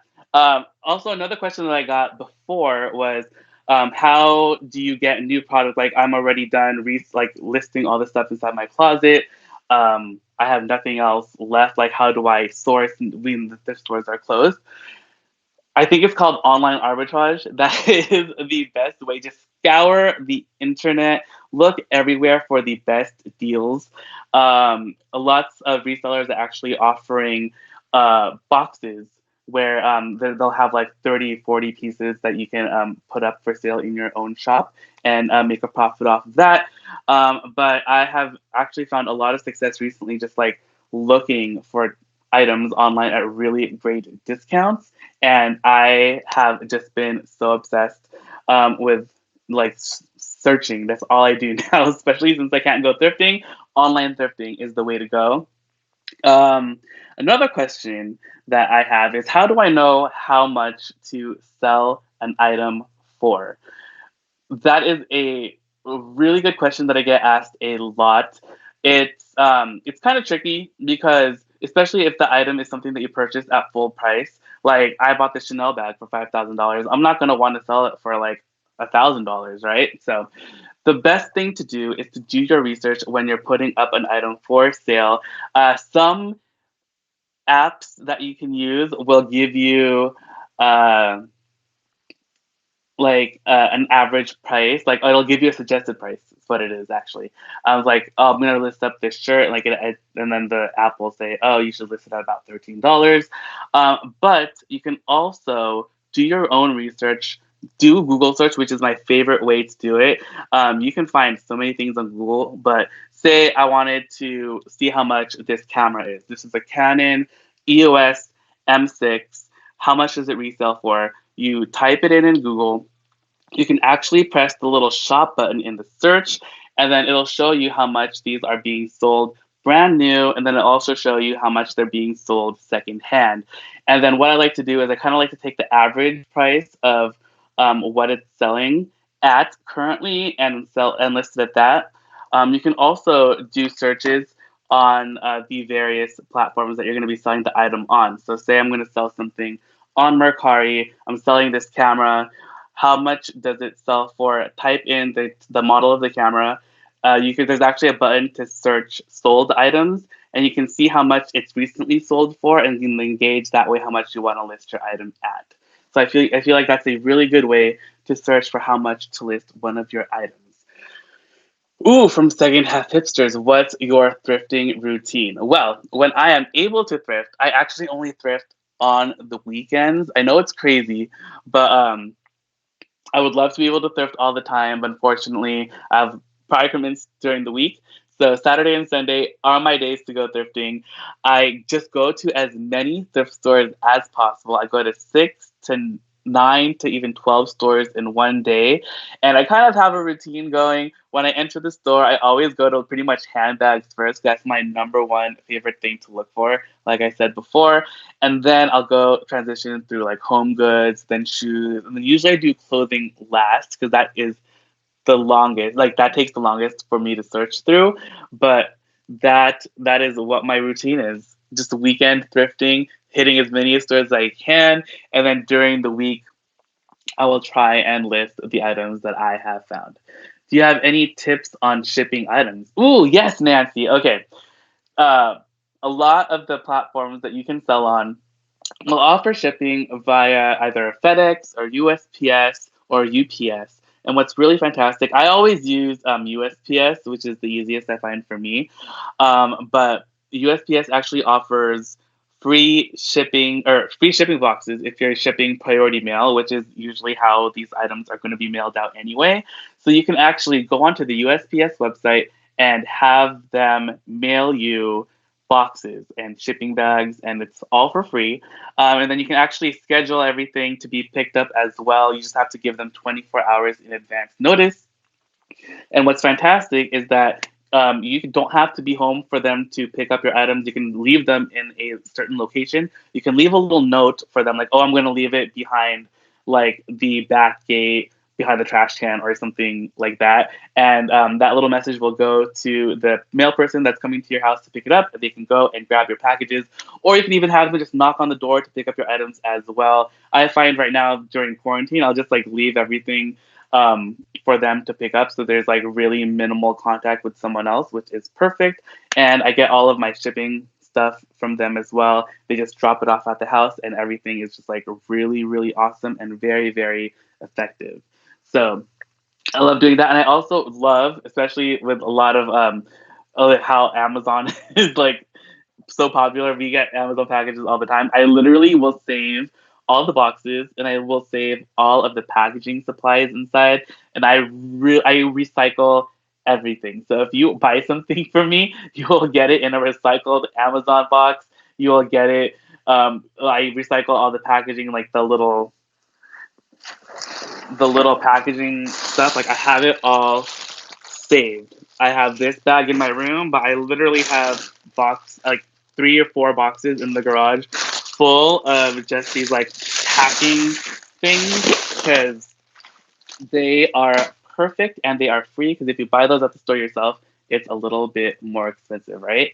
So yeah, those are my packing and shipping tips. I'm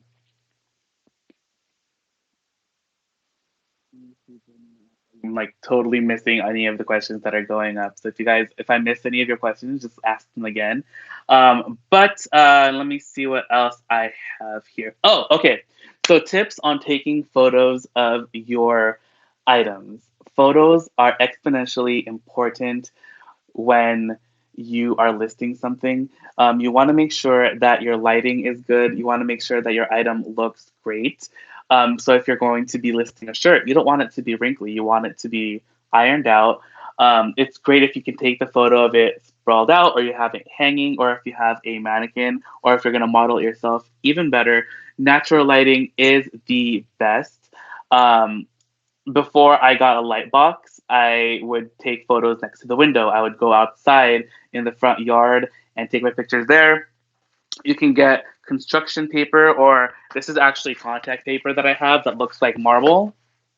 and you can lay this on the floor and take your pictures on top of it, and it looks like you're taking pictures on top of a marble table or something, and it's like literally like wrapping paper or contact paper. I think that is a really, really great way to elevate the look of your item when you're reselling it and taking photos of it online. Or you can get like construction paper in different colors. I have this pink one right here. This is really great as well. And we'll add like some visual interest to your photos as well, so they're more eye-catching. Because a million people are going to be selling their same Abercrombie shirt, but it's definitely if the photo jumps at you and the description of your item is really good, and if your price is right, then your item is definitely going to get sold before another one. So I think that is another really important thing when you're reselling things online. Photos are paramount. They're very important, as well as your description. So let's get into the description part. When you're reselling descriptions, try to describe your item as vividly as possible. Don't forget to add the measurements. When I'm putting up a handbag, say I have this really cute little Fendi bag right here. You're going to give the dimensions of the base, like, oh, the base of this bag is 10 inches, the width is 4 inches, and the height is 8 inches. But you're also going to want to give the height of this little drop in the handle, because people want to know whether or not they're going to be able to put their arm through it. Like, my arm barely fits through here, and I would want to know whether or not I can put this through my arm. So things like that are really, really important. And I think it's really great when all those answers are already provided for your customer before you're going to be listing it up. So that way they don't have to ask you, like, all that information is already there. And yeah. But also don't forget to always disclose to like any slight imperfection, anything like, oh, there's a tiny little scuff in the corner, there's a little mark right here. You're always going to want to make sure to put that in the description, because you don't want to surprise your buyer with like a scratch or something that they didn't intend to have on the bag when they purchased it. And you want to make your customers as happy as possible. I always say treat your customers the way you want to be treated. I would never want to get a scratched bag that I didn't know wasn't scratched in the mail. So definitely always leave a really great detailed description of your item. It's the second, I don't know if it's the second or the most. It's probably tied up there with the photo. Yeah, definitely. Yeah, recycling is so important. To recycle all your boxes, so important. When is the store? I don't know when the stores are reopening yet. I'm so sorry. Okay, so then up next, I would like to talk about. Let us see. Oh, know your market. I know this is another really important thing when it comes to reselling. Certain types of items will sell better on different platforms. I find that, like I talked to you earlier when we first started, certain types of items, like if I'm gonna sell like more urban clothing, like really like that TikTok kind of clothing, or e-boy, e-girl, vintage 90s clothing, Depop is the way to go. If I'm selling kind of like the Aeropostale, the Abercrombie, the J. Crew, the Madewell, Poshmark is really great. And then for more specialty items, like I'm selling a carburetor for a car, eBay would be the best. So know what your item is and what category it falls into, and then where it will sell the best. You just have to do a little bit of research, but it's not really anything too difficult. But again, cross-listing helps. You can cross-list all these items through everything, though not all platforms will allow you to sell certain items. Poshmark just recently allowed selling home decor items, and Mercari always has. Depop, where I sell my handbags, it's more popular to sell like clothing items on there. So you can sell home decor, but I found that they don't sell as well or as quickly. So you just kind of have to see what kind of item you have and where you think it's going to sell best at, and that's what you should do. Let me see what else is up here. But I think we're actually cutting it really close to the time. So I just wanted to close out by thanking you guys so much for hanging out with me today with my little Q&A reseller part of today's Giving Tuesday at home with OC Goodwill live event. Again, thank you so much for the Goodwill for allowing us to do this. I think it's so much fun and allowing me to be part of this community. I'm just so thankful. Also, do not forget that we are going to be raffling off certain items. For this segment of the video, I am raffling off a 30-minute Skype or Zoom call with myself. We can talk about thrifting or reselling, whatever you like. I can give you a whole house tour if you want. And then later on today, I'm going to be doing another segment at 6:30 where we're going to be cooking a Cinco de Mayo meal with Mom. And I know you guys love Mom. We're going to be making carne asada tacos and shrimp tacos, which I think are going to be it's going to be so delicious, you guys. It's going to be so much fun. And I'm also going to be raffling off this little guy. This little set. Alexa, turn on the box light. Is she listening to me? Ah, she is. Okay. So I'm raffling off this little set right here.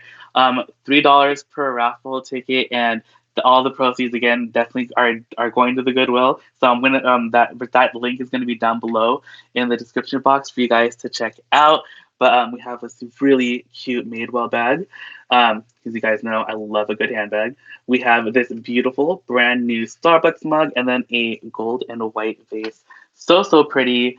But thank you guys again so much for hanging out with me during this little segment. Hope you guys are having a super fun time so far with all of the people going on live today. I cannot wait to see what everyone else is doing today in their live segments and pre-recorded segments as well. So thank you guys again so much. Bye.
Hey guys, it's Nicole Morrison. I am manager at Goodwill of Orange County.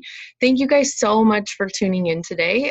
This is really exciting for us to be able to connect and engage with you guys during this strange time frame when we're closed, and we miss you guys. So thank you for tuning in, and to those who have already made donations, just know that those are going to make such a big impact within our organization, and we are so appreciative. So thank you, thank you. So I have the job today to show you guys a little bit more about ShopGoodwill.com. For those that don't know, Shop Goodwill is just a treasure trove of Goodwill finds from not only Goodwill of Orange County, but from Goodwills across the country. What I like to say when I talk to my friends and family about it is that it's like eBay for good. It's all auction based. So bidding starts at a certain time and lasts for a certain time period, and you really have access to thousands and thousands of Goodwill items from Goodwills all across the country. There are several categories that break down what items are available, so jewelry, art, clothing, etc. You can set your filters based on what you're looking for. But it's a really cool website. It has lots on it, so take some time to really dig in, and you can definitely find something you're looking for. So for those of you who have not used it before, you do need to register and create an account to start bidding. And today we're going to be auctioning off some special items just for you. So take the time now, follow along with me, and create your own account. So I'm going to share my screen. Hopefully this works, and show you guys how to easily make your account. Okay, so hopefully you can see my screen, but what you're going to want to do once you get to shopgoodwill.com, this is the home page. It's on the top right over here, create account. Super easy. You just enter in all your contact information here, make a password. You're not a robot, hopefully, save your information, and then you'll get an email just to confirm your account from shopgoodwill.com. And then you really will be given access to tons and tons of stuff. So you can just see here, if you start to scroll down, these are just some of the current auctions going on. Lots of jewelry, some cool American Girl stuff. So really just start looking, start going by category. Some of my favorite stuff has been in the art category. There's just so many incredible things here. So just take some time, and really we encourage you to start shopping with us online. I know a lot has changed in terms of how we can shop right now. So we can't go in store as often, so let's shop online together. So we hope you'll make an account. We hope you'll start shopping with us. And again, on today, Giving Tuesday, thank you guys so much for being a part of our At Home with OC Goodwill celebration. And we miss you, so hopefully we'll get to see you all soon. Thank you so much. Bye.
Welcome to the Shop Goodwill area of Goodwill of Orange County. This is where we take all of the collectibles items. They send them from the store to us, and we put them online. So this is Maria. Say hi, Maria. Hi. And Maria right now is listing her paintings, and then we have Andrina over here. What are you listing, Andrina? Show me.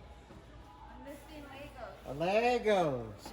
So we can introduce that Lego area right now. What a great movement. So this is our Lego area. Usually it's more chunk full with Legos, but right now we're going through a non-donation drought. But they'll create certain types of Legos and the mansion and everything like that, and we'll put them online. Legos do really well online. Over this way,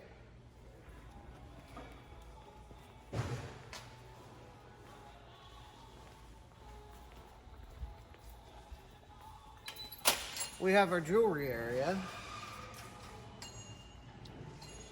And so the jewelry will come into the stores in those bags, filled up. Right now there's nobody working in this area. They will go through, they'll find the costume to the real jewelry. They will test it on our thermal scientific machine here. This prints up every element that is in that that certain piece, and we also give that printout to the customer, so they're really confident that it is real gold or 14 karat or silver or anything like that. After it's listed, it'll come over here to be shelved, and then it'll be shipped out. We also have a shipping area out there for all the other items. This is kind of a self-contained item just because of the nature of the product.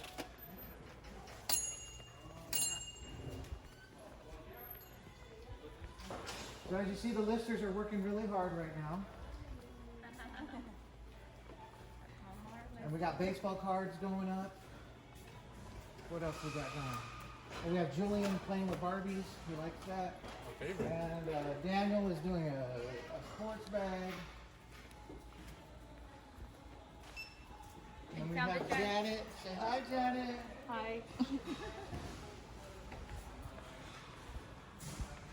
So I'm going to let Janice take over in the purse area and kind of explain how the purses work. So we receive all the designer brand purses from our donations here, so we can authenticate them. We used Entropy and we use Authenticate first. With Entropy, we're able to get a certificate of authenticity, basically like right on the spot. We use this little iPod they provide for us, and we go to the little app and we select the brand, and then we take a series of photos of close-ups. It has a little magnifying glass, and in that at the end it'll tell us if it's authentic or if it's not, and it also give us a certificate that we can print out and we can list with our items. We have this nice Celine bag that we received in our donations, and it came out as authentic, so we'll be listing this soon. There we go. It's a nice leather bag. Whatever whatever comes out as negative or it's not a legitimate purse, we send it back to Entropy and they will dispose of it responsibly. And we have like a whole bin right here. This is all counterfeits. And since we don't support the sale of counterfeit items, we will send all of this to Entropy. They will scan it and it'll help kind of develop their software better. And whatever else we do get, we get listed. So look online. We have a lot of purses going on right now. We have a great inventory. So we're trying something new with our records. We're trying and listing them for right now at $7.99 on Shop. We'll just take something there and we'll go ahead and list it. We'll do 1 penny shipping on them. They've been selling pretty well, so visit the site, go online and check them out. They're $7.99 with 1 cent shipping.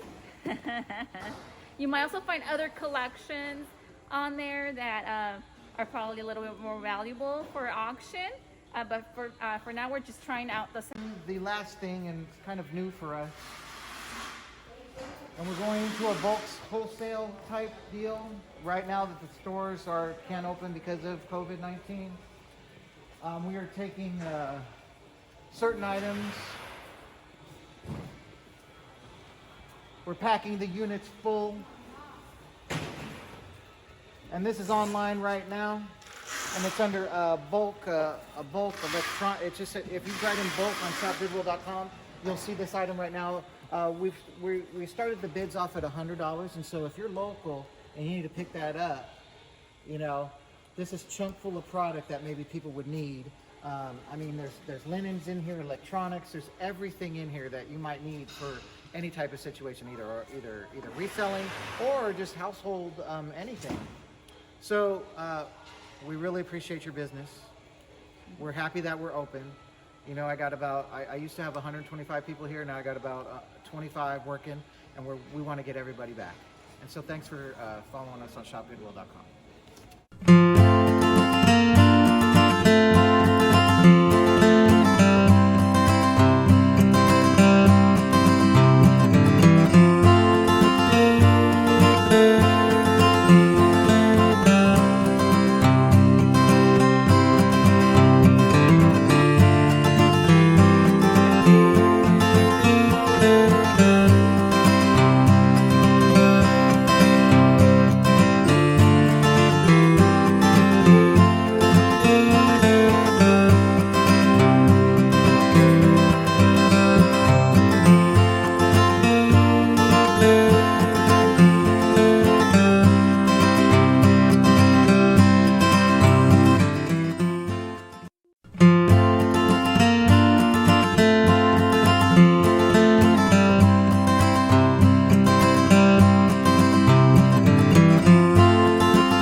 Hi everyone, my name is Rick Adams, Vice President of Human Services with Goodwill of Orange County.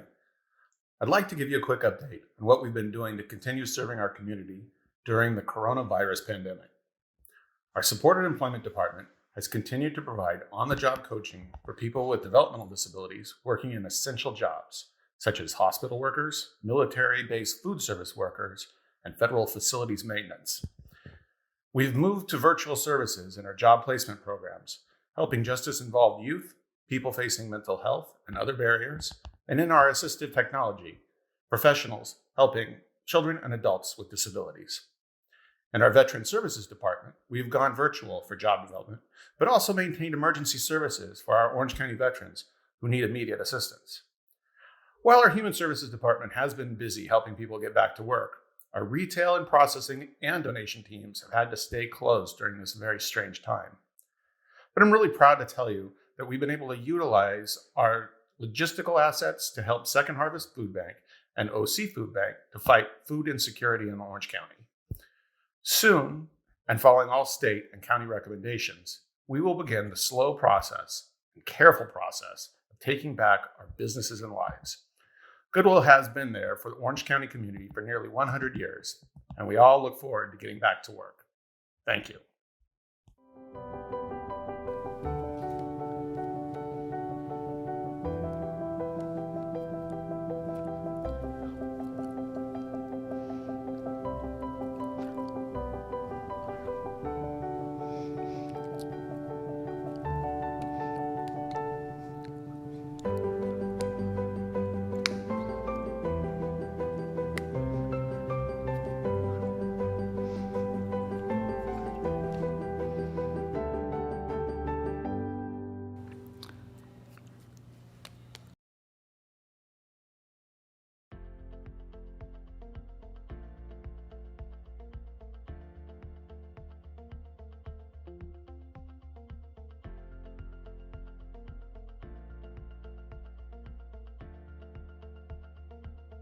My name is Tiffany Resvani. I am the speech language pathologist for ATEC.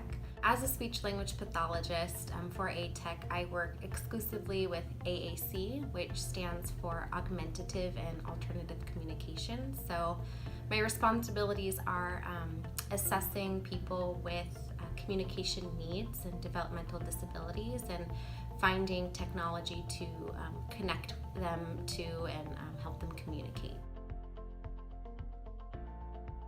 So here are some examples of low-tech equipment that we use as tools to help people communicate.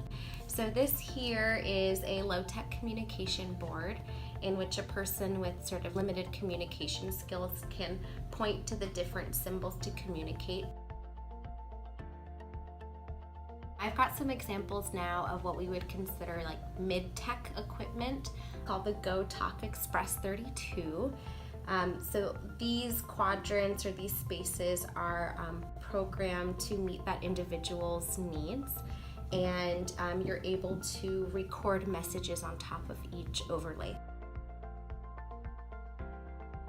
So here are some examples now of what we would consider like high-tech equipment in order to help people communicate.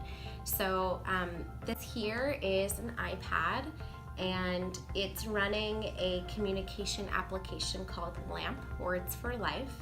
So this is a dynamic display system. You can see that there are quite a few icons to choose from.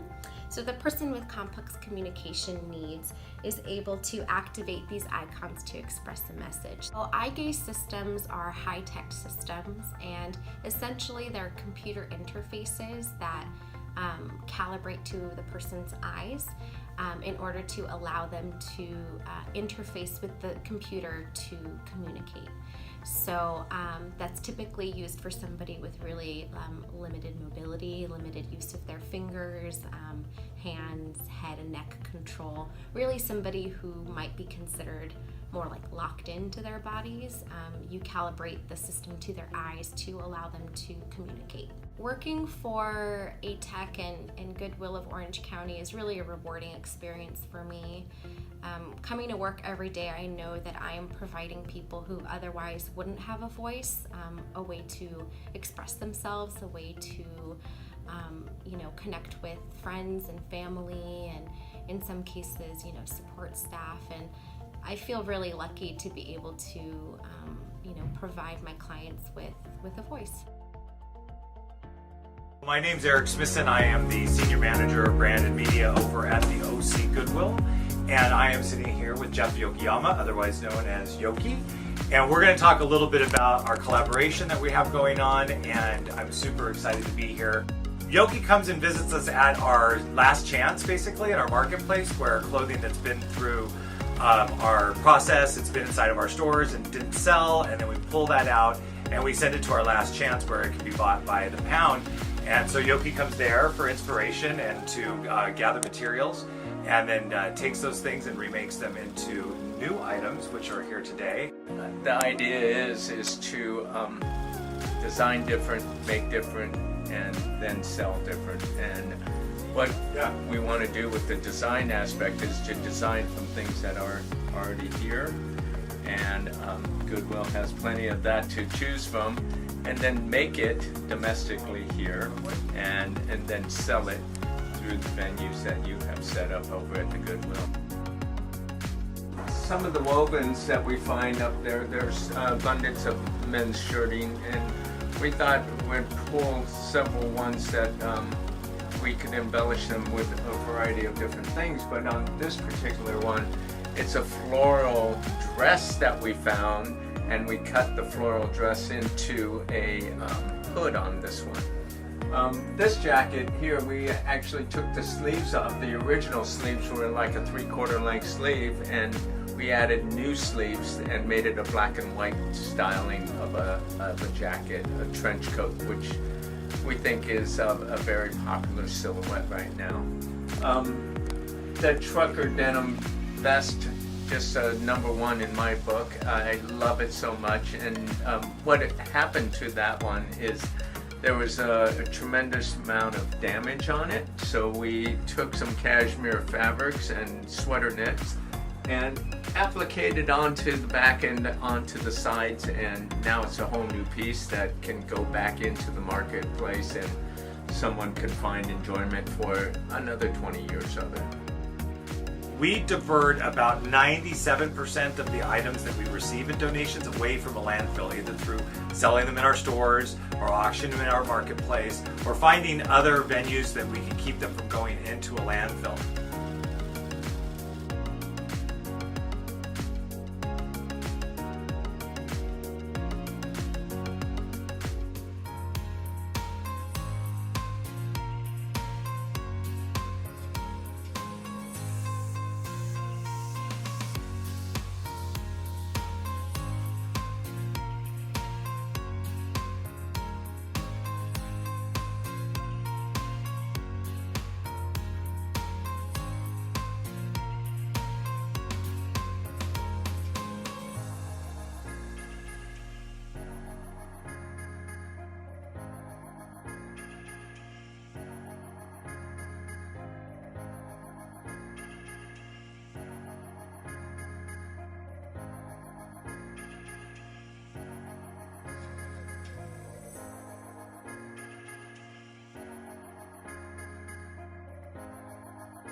still collecting, and these little Humpty Dumpty salt and pepper shakers that I found at my favorite Goodwill, which is on 17th and Grand.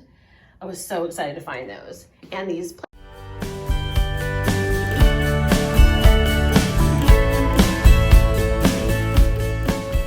I'm Carrie. And I'm Troy. And we are at Second Half Hipsters with a 2. So what we want to show you today is what we do with OC Goodwill. We are vintage clothing and secondhand clothing resellers.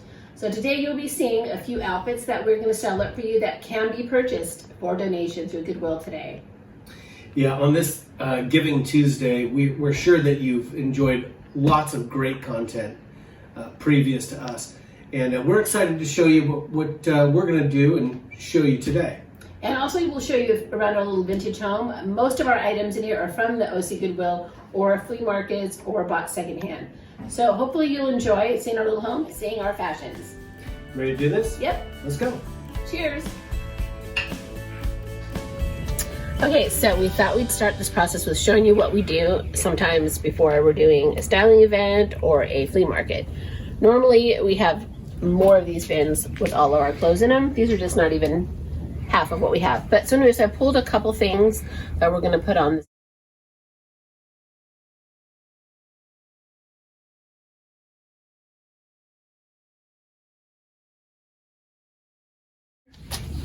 These have been found at the Goodwill, some other thrift stores, but mostly Goodwill is our main source for our vintage.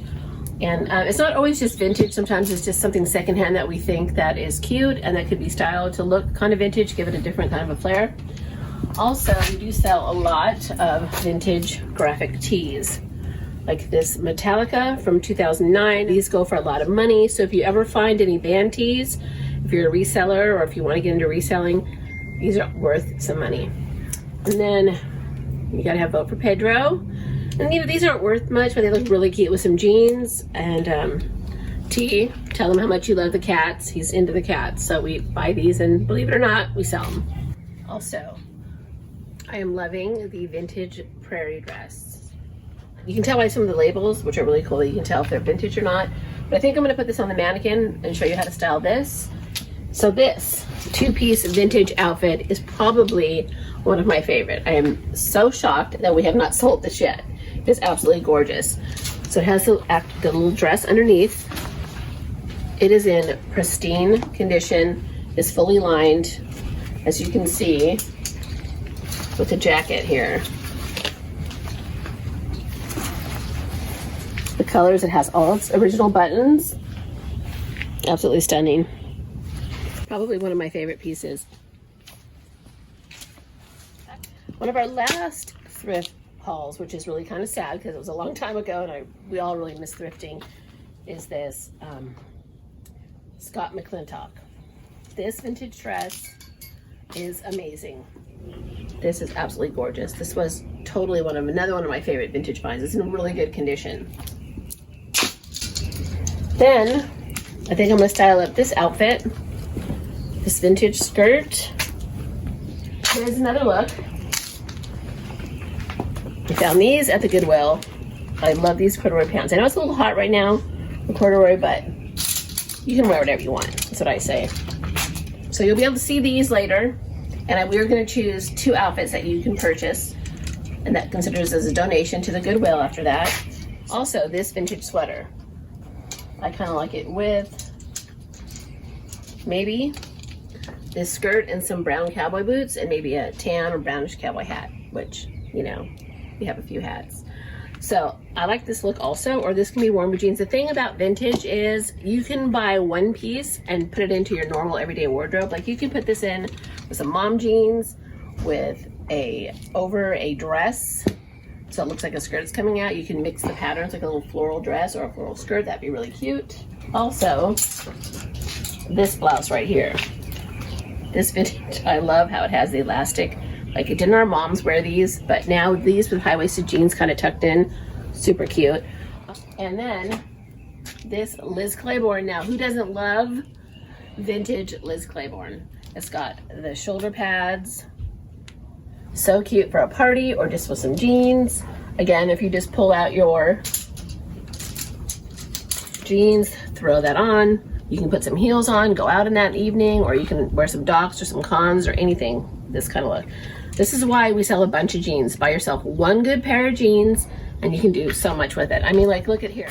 Be a little rock and roll and put your jeans with a Kiss t-shirt or any kind of band tee, any kind of graphic tee, and throw on some black Doc Martens, a cute hat, you're good to go.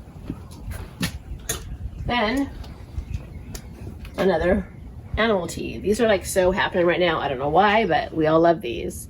Right, T? Okay, so we're gonna go inside and style some of these outfits up because there's a lot of stuff here, so we just picked a few things off the top. You know, during the COVID, we can't be out doing our flea market. So once we get rolling again, we'll be out shopping and thrifting at Goodwill and getting some more things to show you guys. Okay, so Thelma and Louise. This is Thelma, this is Louise. We don't know how to tell the difference, but this is who they are. So I wanted to do kind of the same kind of floral story here. This is that vintage dress that I just love.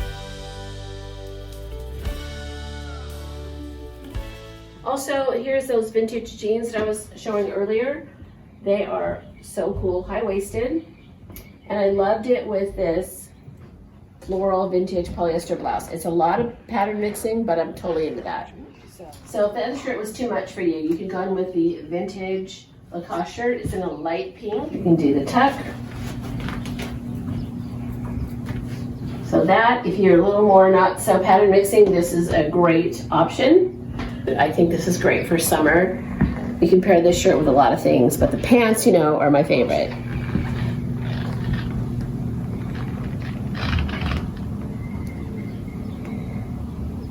So another option for the dress that we showed you, if it were me wearing this dress, even though it's floral, I would, of course, wear it with one of my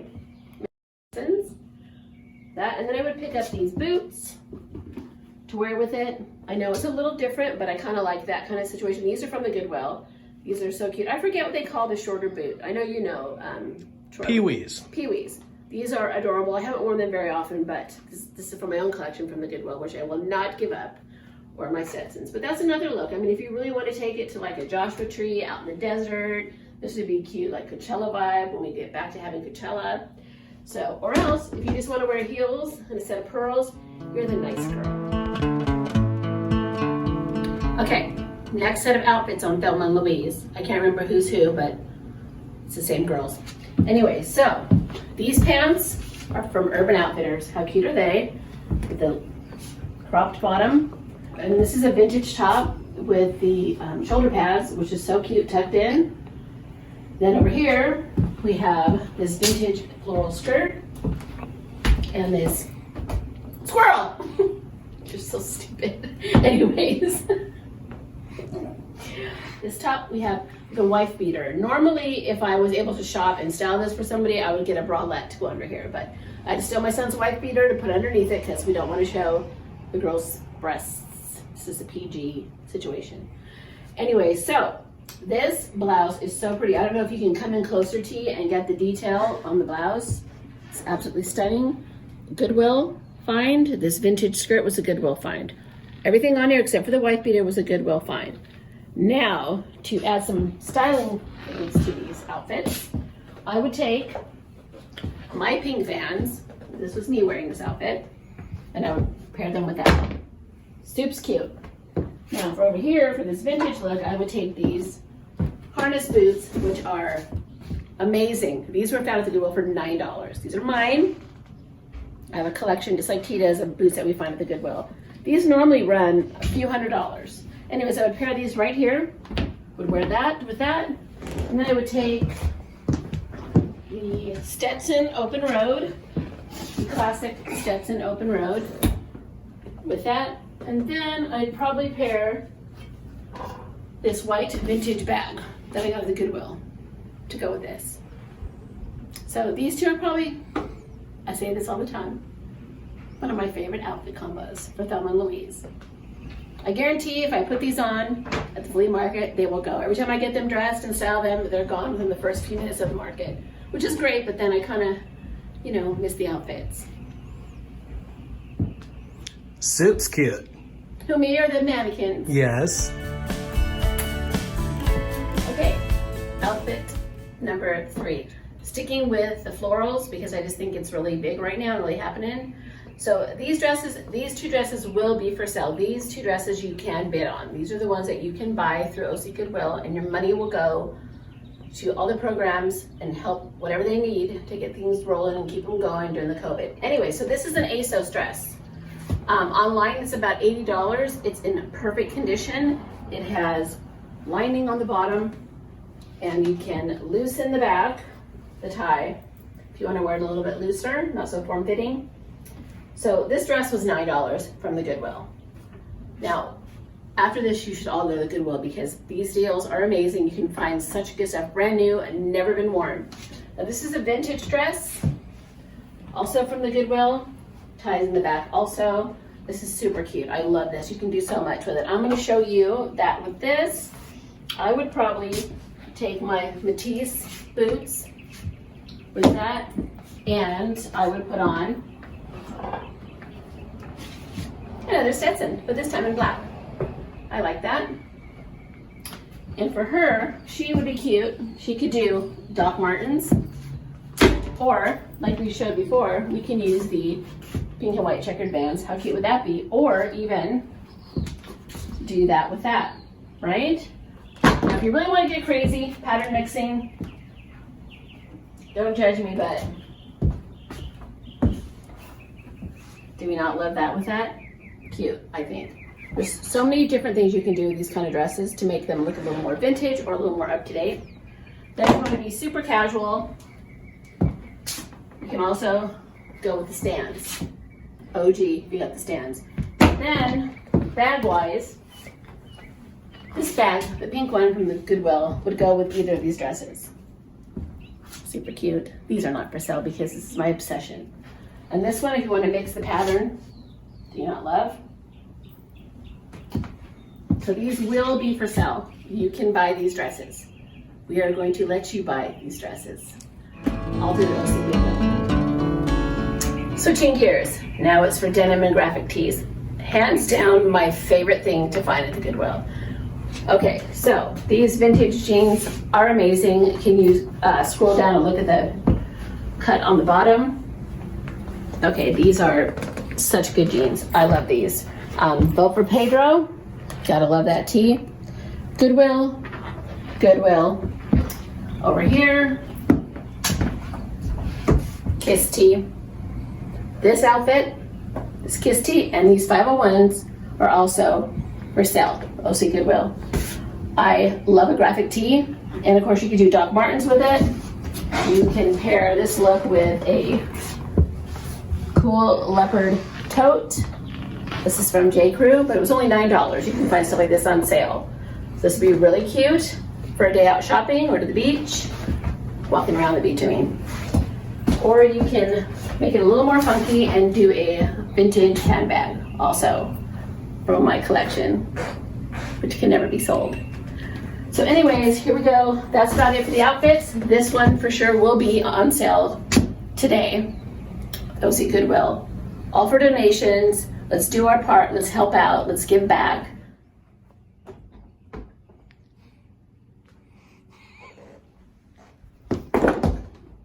I don't want you to take my kid's shirt. Guys, a lot of the things that were purchased from the Goodwill up here on our mantle, because if you follow us, you know I've been obsessed with the horse figurines for a while. I don't know what it is, but this set of 2 horses was found there. These little, and this was from IKEA. It came in a 3-pack. I thought it was so cute. And then I got this too at the Goodwill, and this eucalyptus plant. Of course, at the flea market, the Coast Vintage Market, which we do. This mirror. It's a Target mirror found at OC Goodwill for half the price. This was found at a thrift store in Joshua Tree for only $10. I mean, this is probably my favorite, although this was found at the PCC flea market in Pasadena. And that little stool actually was from Target but found at OC Goodwill for like $9. This is from IKEA, found at the Goodwill for $9. And I bought 3 of them and sold the other 2 on Facebook Marketplace. So this is that anther mirror I was talking about. Anthropology that I wanted so bad. This Palm Springs sign we got at the flea market, and then this really cool lamp thing was only $5 at the Palm Springs Vintage Flea. That was only $5, and then T got a new light and the chain, and it's perfection. So then these bookends were found at the end in Joshua Tree. Moving to Goodwill, this green pitcher and candy dish and horse are from Goodwill. And this credenza was found at the Long Beach Flea Market. Ignore the cords and the horse plates and the horse plates and the horse plates under there. Horse plates. My favorite items in our home is this bar card and this vintage painting, which I love so much. But anyways, a lot of this stuff on here was found at the Goodwill. This decanter and this one are brand new from Pottery Barn, and they were both at the OC Goodwill for $9 each. They are so pretty. I think this one is my favorite. I'm going to show you our little dining table with these plates, all purchased at different times from different Goodwills. we think we have like about 24 of different patterns, but I kind of like the difference between them and our vintage glasses that I'm still collecting. And these little Humpty Dumpty salt and pepper shakers that I found at my favorite Goodwill, which is on 17th and Grand. I was so excited to find those. And these placemats also are from the Goodwill. And I love our big desert picture from Home Goods, and this lamp that's missing 2 lights, light bulbs, is from World Market. And everything that you've seen in these pictures is either secondhand, on sale, or thrifted. So I snuck into my son's room. I just love what he's done here. He got a lot of this from the OC Goodwill. This picture of John Wayne, I was there and put it in one of my stories when I was shopping, and when I got home, he's like, "Did you get it?" And I said, "No." He goes, "I want it." So he went back next day, and luckily he found it, and he was able to get it. I think it was $3. A lot of these are from the Goodwill. This I found, and it's a total perfect self-portrait of T and I in our relationship. This is from the Goodwill also. So this suit is definitely thrifted. If you can see the pink in the suit.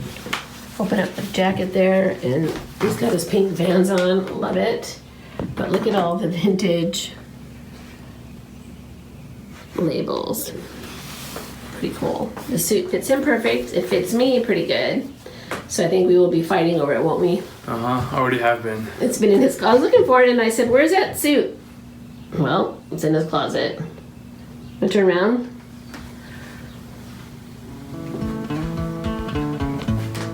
Another thing that we do, if you haven't noticed already, is I'm a big record collector. We buy, sell, and trade records. And I source a lot of my collection from the OC Goodwill. Anything from super vintage, stuff that your grandparents may have listened to that's rockin'. You can find a lot of great music still. Louis Jordan, one of my all-time favorite artists that I found at the OC Goodwill. Some great blues stuff that'll make the women swoon. Of course, vintage Tom Jones, can't get enough of that. Classics like Prince's Purple Rain. Another classic, late 70s, Supertramp, Breakfast in America, classic album cover art.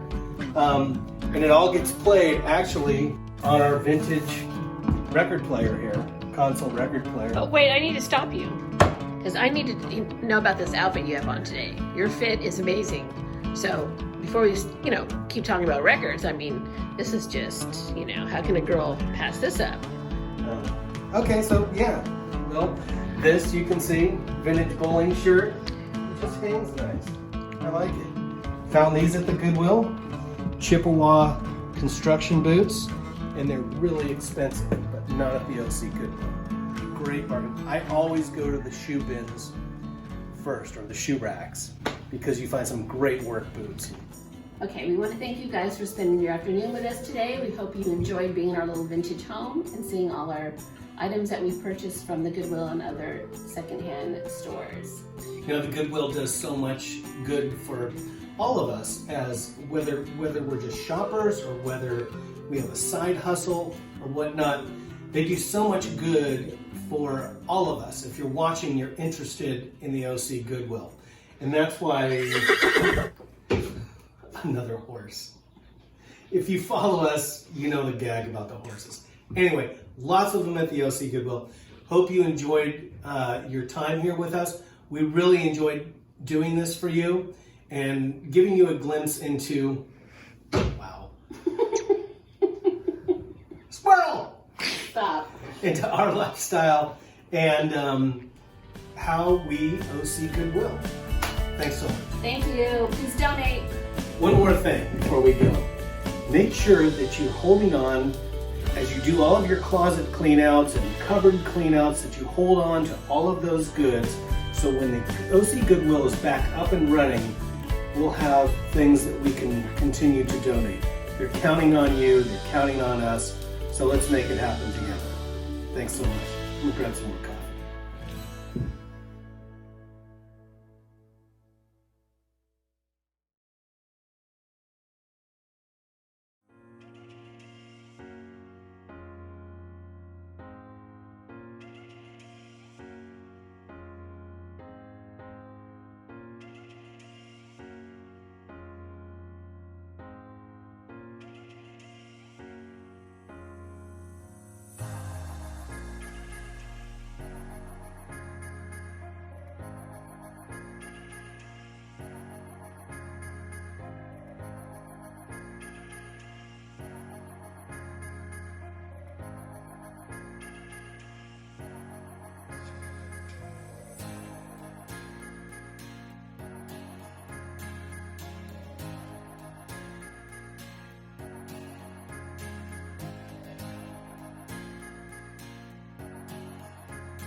Troy.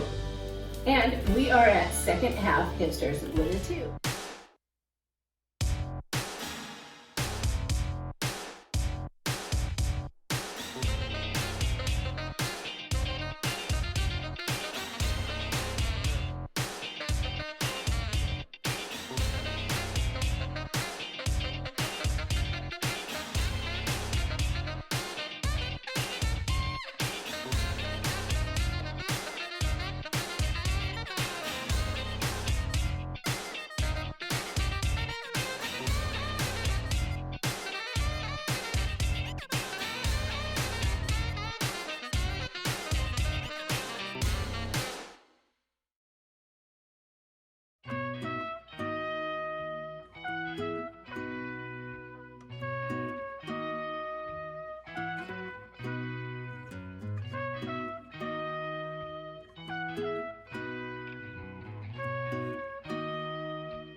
from Uniquely Tailor Made. I am so excited to be here alongside Orange County Goodwill today for Giving Tuesday.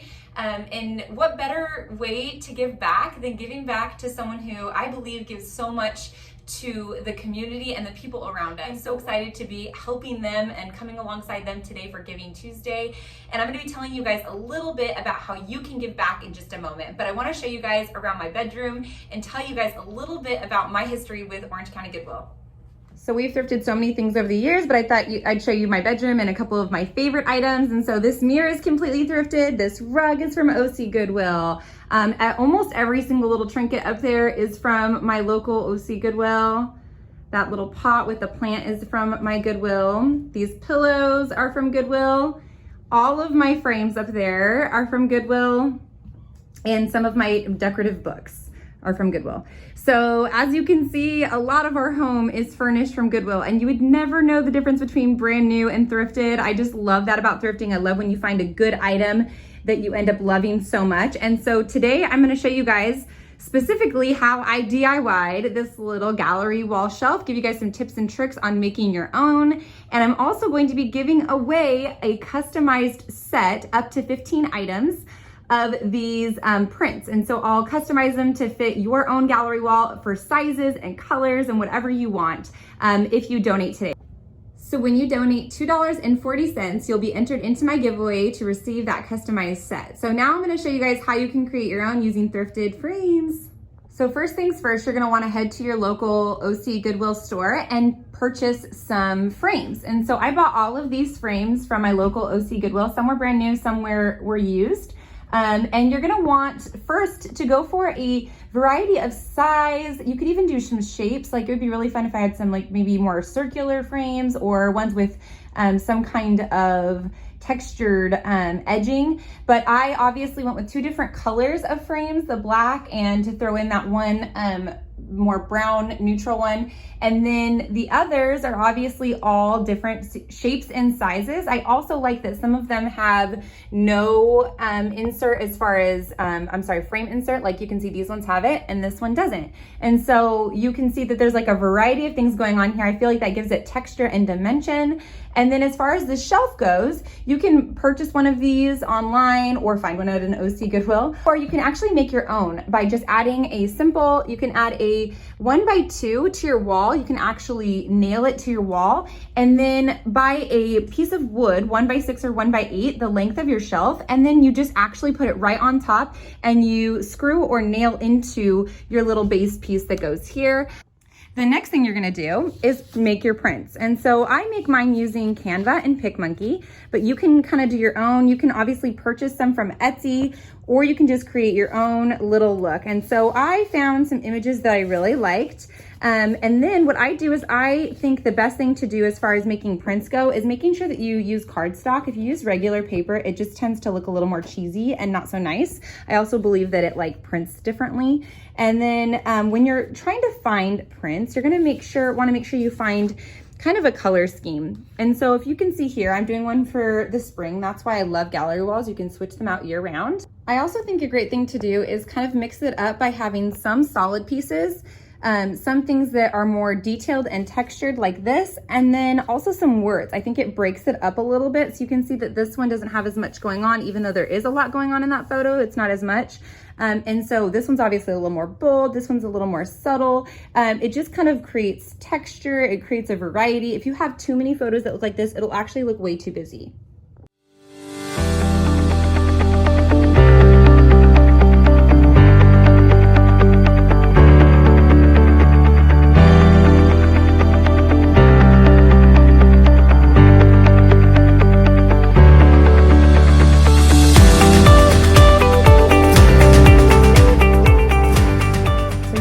Little pot with a little fake plant. I found both of these at my OC Goodwill and it's thin enough to fit on my shelf. So I'm gonna try to see if I can put it maybe somewhere in front on the shelf somewhere.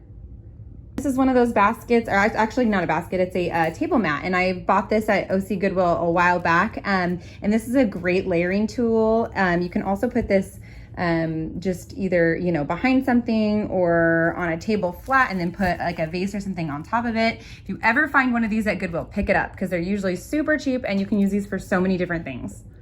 All right, let's hang these. Okay, so the first thing I do is I just start layering. I put my bigger items on the back first, and I try to keep colors kind of separated. So if I have all of my black ones, I'm gonna try to kind of separate. If I had multiple brown ones, I'd put one brown one on this side, one brown on that side, so that way you're just continuing to level your eyes out. And so if you see this, these are both two big frames about the same size. I'm putting them on opposite ends, so that way there's balance. This has some color to it, so that's where I'm gonna put that. You can kind of see, trying it out here. I'm not for sure keeping this, but I'm gonna try it out. I'm gonna put it back here because it's got that same color as that side, so I don't want it to be over there. Again, layers, right? Okay. This is my medium-sized frame, so I'm gonna go ahead and put that like right here. Now that basket may just be completely covered, and if it is, then we will just go ahead and take it out, but try it out. This has a lot of color, and so does that. So, and it has a lot of details, so I'm gonna move it to this side.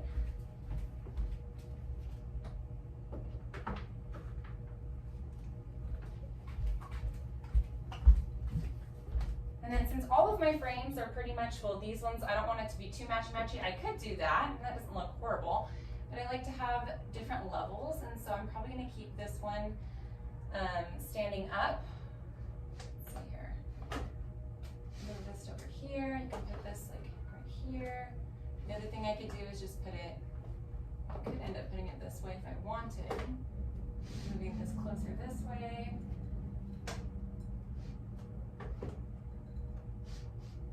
Put my little plant here.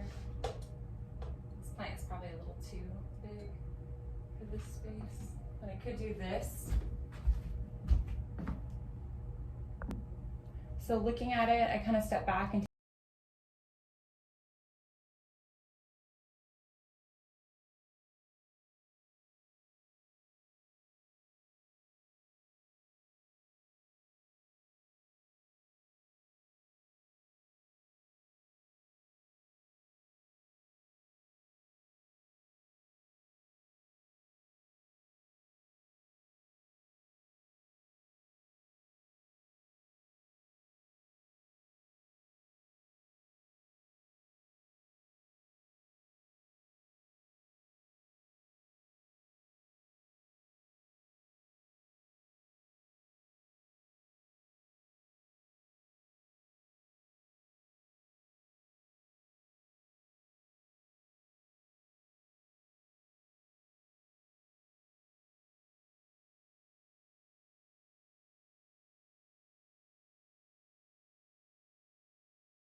sitting down and it was gonna hide the flower in the back. I think that looks better. The other option I could do is I could throw in another frame. So here's like a gold one. This has not exactly what I would be going for as far as colors, but I could add this one in there. But since I have words there, I don't want to do that. See how you can just add frames or take frames away? You just kind of mess with it until it feels right. Another thing, just for safety, because I'm going to get a lot of questions I know about this being right above our beds. So after I find exactly what I want as far as my design goes, I actually take earthquake putty. It comes in little small packages, and all you have to do is pull off little pieces and you place it right behind each frame, and then you put it underneath as well, and those aren't going to be going anywhere. So if you're sleeping at night right above your bed or on a wall, you don't have to worry about these things falling off.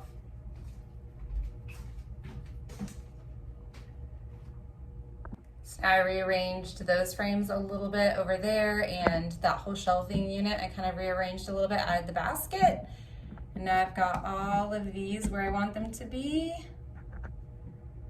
Cute little spring room.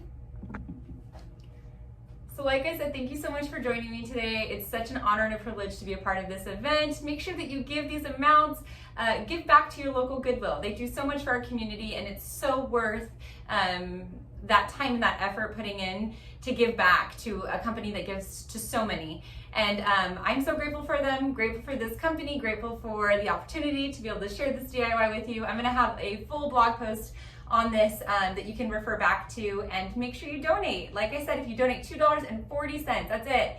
You get entered into my personal giveaway. Make sure you check out all the different DIYs, all the different, there's gonna be some fashion today, there's gonna be some just tips and tricks on doing different things, and so you have to check out everyone else. I'm so excited to see what they have planned, to see what they are doing and donating, and so make sure you check it out. Thank you so much, you guys. Have a wonderful, wonderful Tuesday.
everyone, my name is Imperial and I am a local thrifter in Orange County. My Instagram is imperialponce_ and I have been thrifting for, I'm gonna say, about 2 years now, and I was introduced by my husband. I was not for thrifting, but I have such a passion for it. A majority of my closet is thrifted. So I'm gonna be styling some pieces for you guys, and at the end of this video, I will be styling a thrifted piece that is one of my favorites. It's bold, it's red, it's a jacket, and you will not guess what brand it is. So I want you to stay tuned till the end of it and enter into that raffle so you guys can get your hands on this thrifted gem. So I hope that you guys stay tuned as I style a bunch of thrifted pieces that are some of my favorite. So here we go. First up, we have a thrifted black blazer from OC Goodwill, as well as a leather belt that was also thrifted the same day, and I just paired it with some basics, some tennis shoes, and you can really just wear this out and about with girlfriends, or you can take off the belt and throw on a baseball cap and call it a day. The second outfit I am styling is more of a chic look. We have kitten heels, slacks that were thrifted, and a Nike sweater. All of these pieces come from OC Goodwill, and I am definitely proud of this Nike sweater I found. I'm just tucking it in right now to give it more of that like cropped look. This is definitely a chic outfit, and again, you can switch out the shoes for a more calmer look. I love it. Just paired it with some Adidas, and again, if you're with the current trends, this is definitely something that is out there right now and totally thrifted. You can find a lot of these pieces at your local OC Goodwill. Baseball cap for the win, and you're ready to go.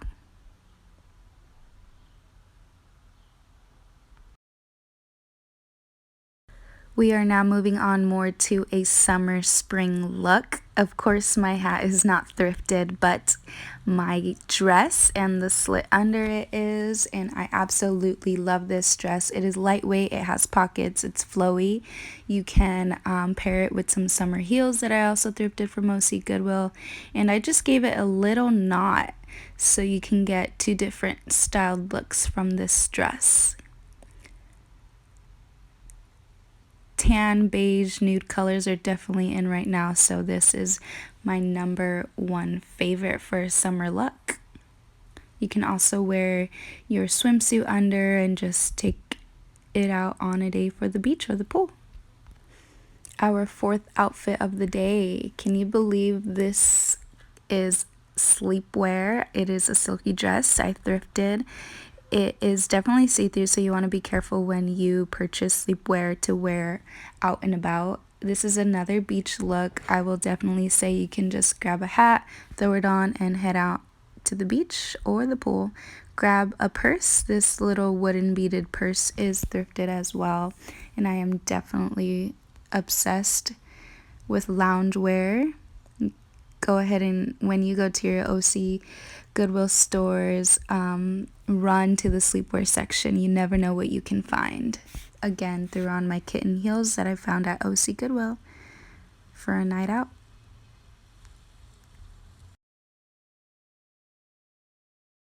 Enough of the beach looks. Last but not least, we have Levi's and a men's white button-up t-shirt that was thrifted as well. If you undo it, you could definitely wear it as a dress, but for the sake of this video, I am tying 2 knots to give it a more girly look. Now let's spice up this look. I have thrifted from Goodwill a leather red jacket that is from Guess. Now, this jacket is definitely has a little bit of an oversized look, so you can wear it out.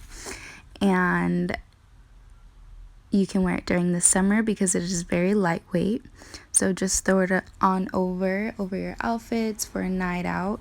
And the best part of this is that you can get your hands on this Guess thrifted leather jacket.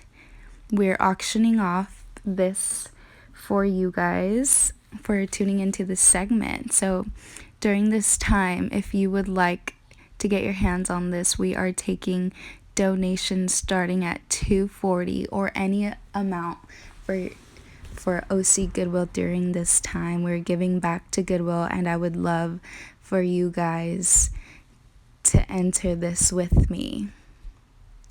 Here's a closer look for the leather jacket. It is definitely summer look. It has that raw red Ferrari color. Throw it on over a dress, over some shorts, over some jeans, some heels. You decide how you want to style it. If you donate $2.40 or more in the next 10 minutes, you will have a chance to win this Guess leather thrifted jacket. Now here's a closer look. Thank you for tuning into my segment. I hope that you were inspired and are ready to pull out your thrifted pieces. I cannot wait to see how you style this red leather jacket. Best of luck to those who enter this giveaway. Goodbye!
Hi guys, it's Eric Smithson, the Marketing and Communications Director from the Orange County Goodwill. I'm excited to introduce to you this next video, which is actually a collaboration that we were really super excited about, and we're happy that we're able to include it in our Giving Tuesday at Home with OC Goodwill event. And so we were approached by a gal who works over at the Santa Ana College. She actually works at a few different colleges here in the area, And she wanted to potentially do something where the kids could come and pull clothes and possibly repurpose those and into other pieces of fashion. And we were really super excited about it. And so this is one particular class that we were able to partner with.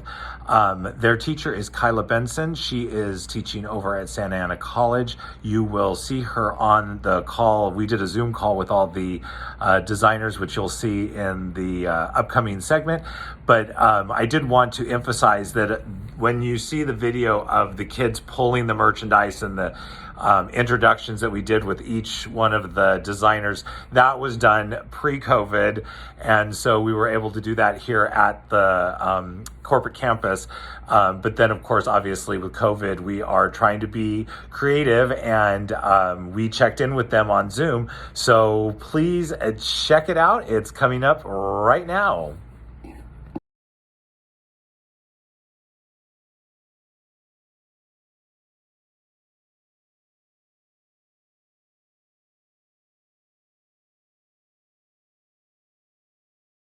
Hey everybody, it's Eric from the Orange County Goodwill, and I'm really excited to tell you about a project that we've been working on.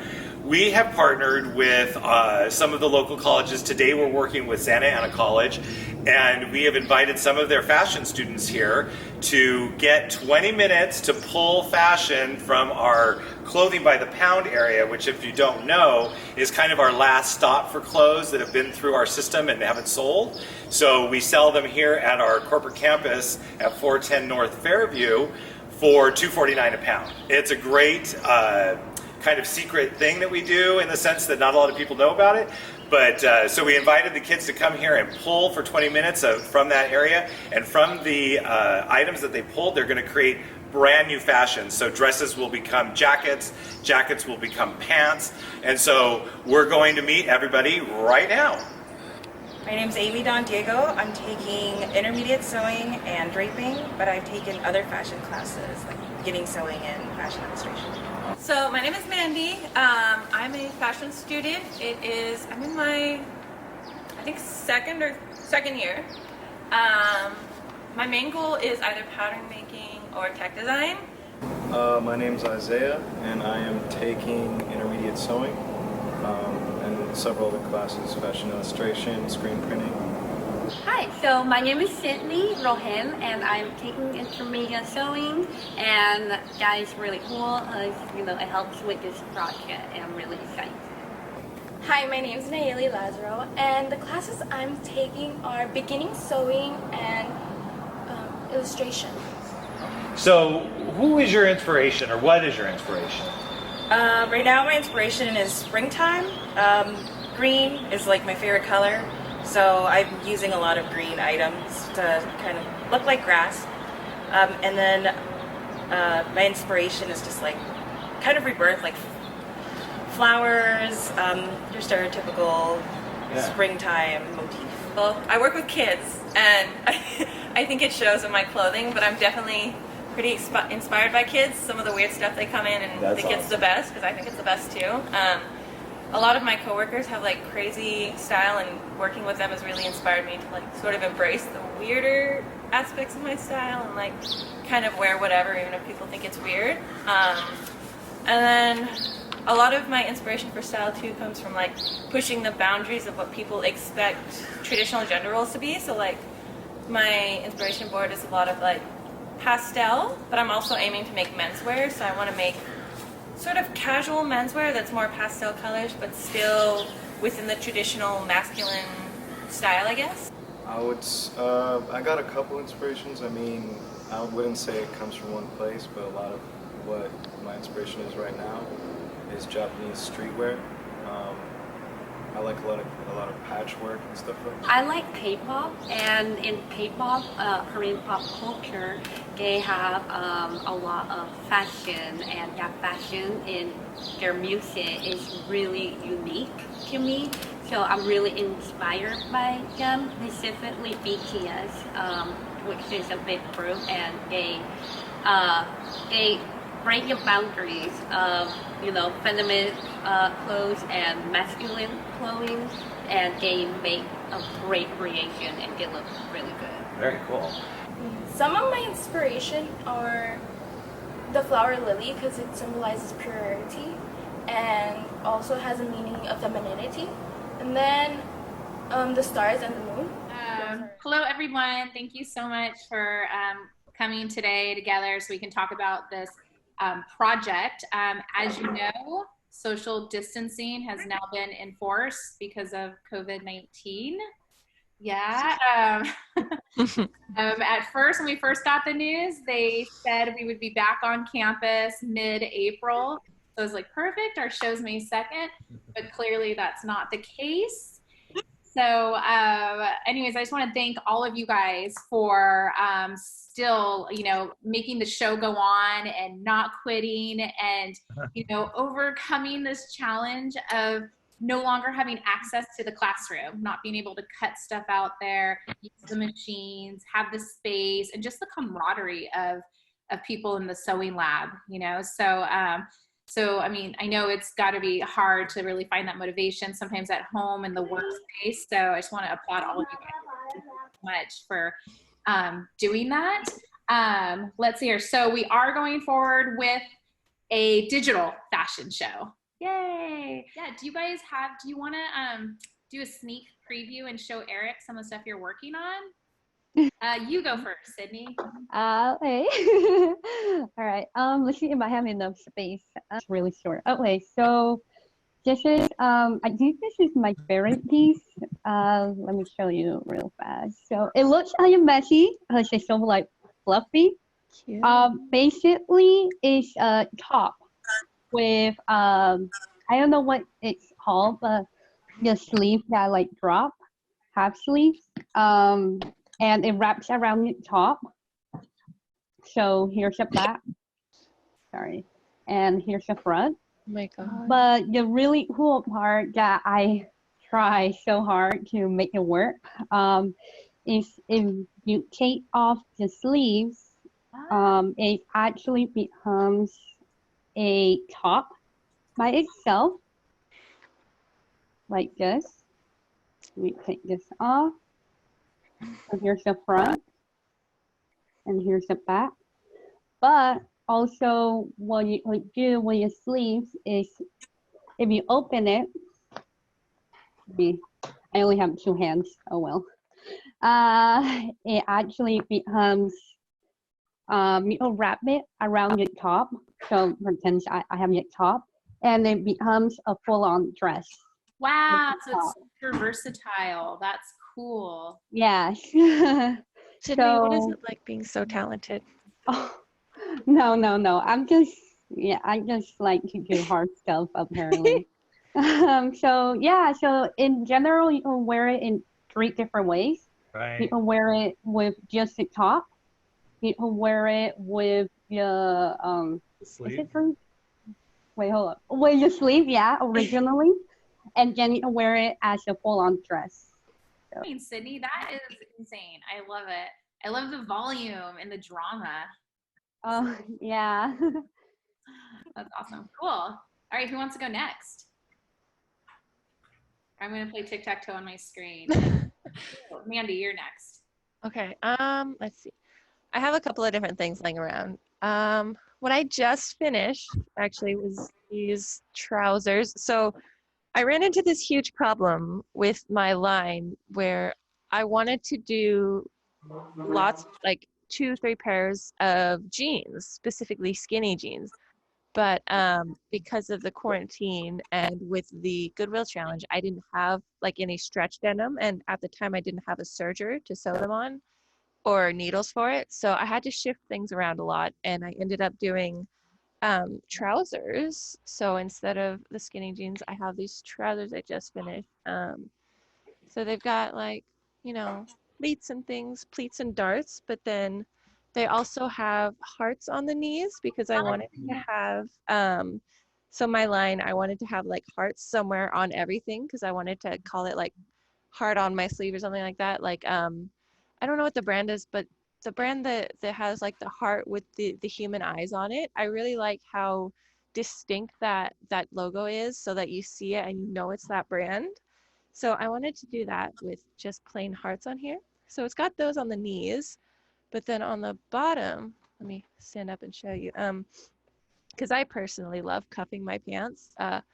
Maybe it's because I'm too tall, so I always cuff my pants. But at the bottom, they're just regular pants legs, and then as you fold them up, there's a little bit of pink satin under here. I did it enough so that you can cuff them 2 or 3 times and still see the pink. Cool. And then you can roll them down, and it's all hidden. That's awesome. All right, Isaiah, do you want to go next? Want to show us a preview? Yeah, sure. It was kind of hard for me to pick something because I don't know, I liked a lot of the pieces I made. Awesome. But the one I chose to show you guys, I'm just gonna show you like one full look. So hold on, I need to flip the camera. So I made this hoodie out of 2 different hoodies. It used to be just 2 different separate ponchos, and I like expanded it because it was too small with extra fabric down the middle and on the side as well. So yeah, it's like split all the way down the middle on both sides and on the hood as well. Cool. I would wear that. And then I made this vinyl tote with a bunch of different mixed fabrics that I've been collecting. It's kind of been like an idea that I've thought of for a long time. It's kind of inspired by my time in New York. I like had leftover bags, like thank you bags, which is like a big thing in New York when you eat at bodegas and stuff. Yeah. I lived there for like a year, so eating or living the starving New York life was real. And then I also made these Converse to go with the outfit. There's some like, I used liquid rubber to dip them in. Whoa, cool. And so like, it's like dripped off, but yeah. That was one of the looks I did for the assignment. Rad, I love that. I love your shoelaces. Thank you. Thank you for sharing. That's so exciting. I can't wait to see the rest of that. Nayeli, give us a little sneak peek. For my look, I did this out of a pillowcase, the shirt. Awesome. And then on the side was from a jersey t-shirt that I used for the edging. That's awesome. And it, cool. And then for the pants, it was some dress pants that I resized them to my size, but instead of them just being regular dress pants, I added some snaps all throughout the middle. And you can make them into a skirt, or you could get the loose legs and then just put them in the pocket and they turn into shorts. Oh, wow.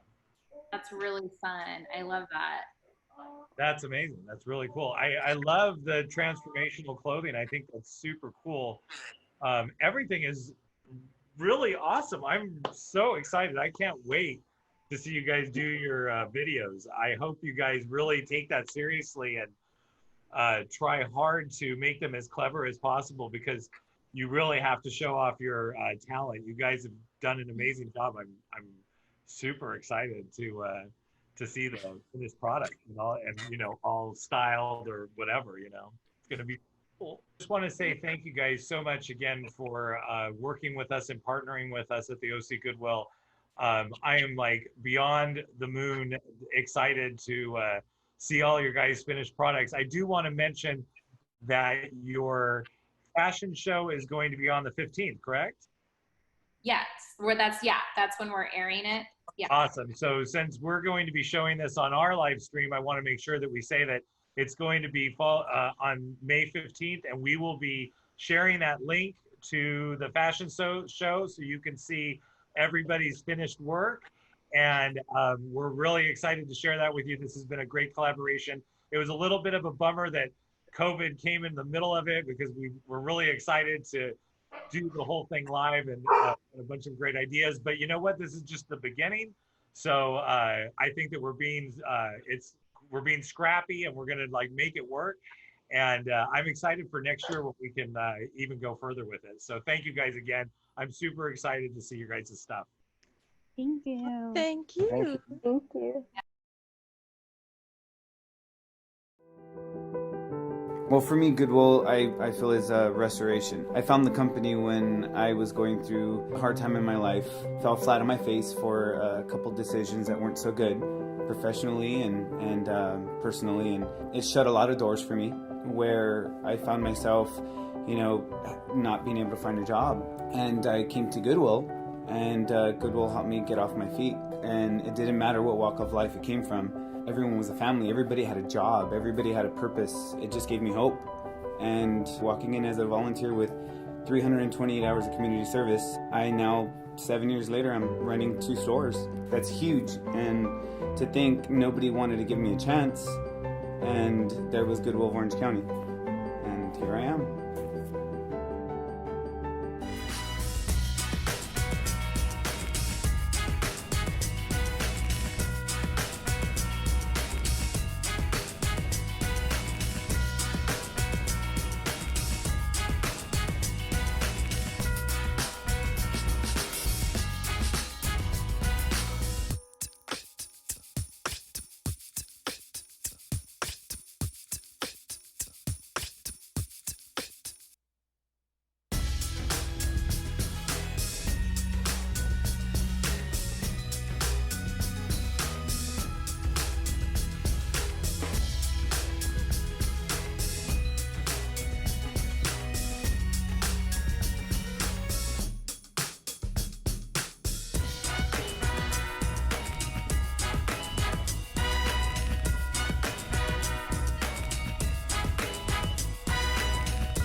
Hi everyone, it's Eric from the OC Goodwill, and now I get to introduce Ali from Thrifted Queen. She is going to be taking us into her home and showing us around, so I'm really excited to see that.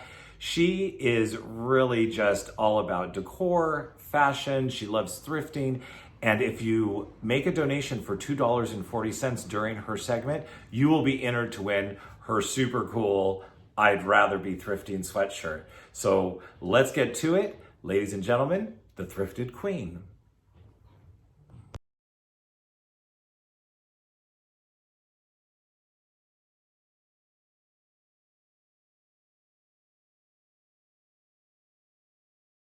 It's Giving Tuesday. I am just honored that Goodwill has asked me to be a part of this. Goodwill is a huge part of my life, and I am just so excited to be able to be here and do this. So I wanted to answer some questions, and if you follow me on Instagram at Thrifted Queen, I asked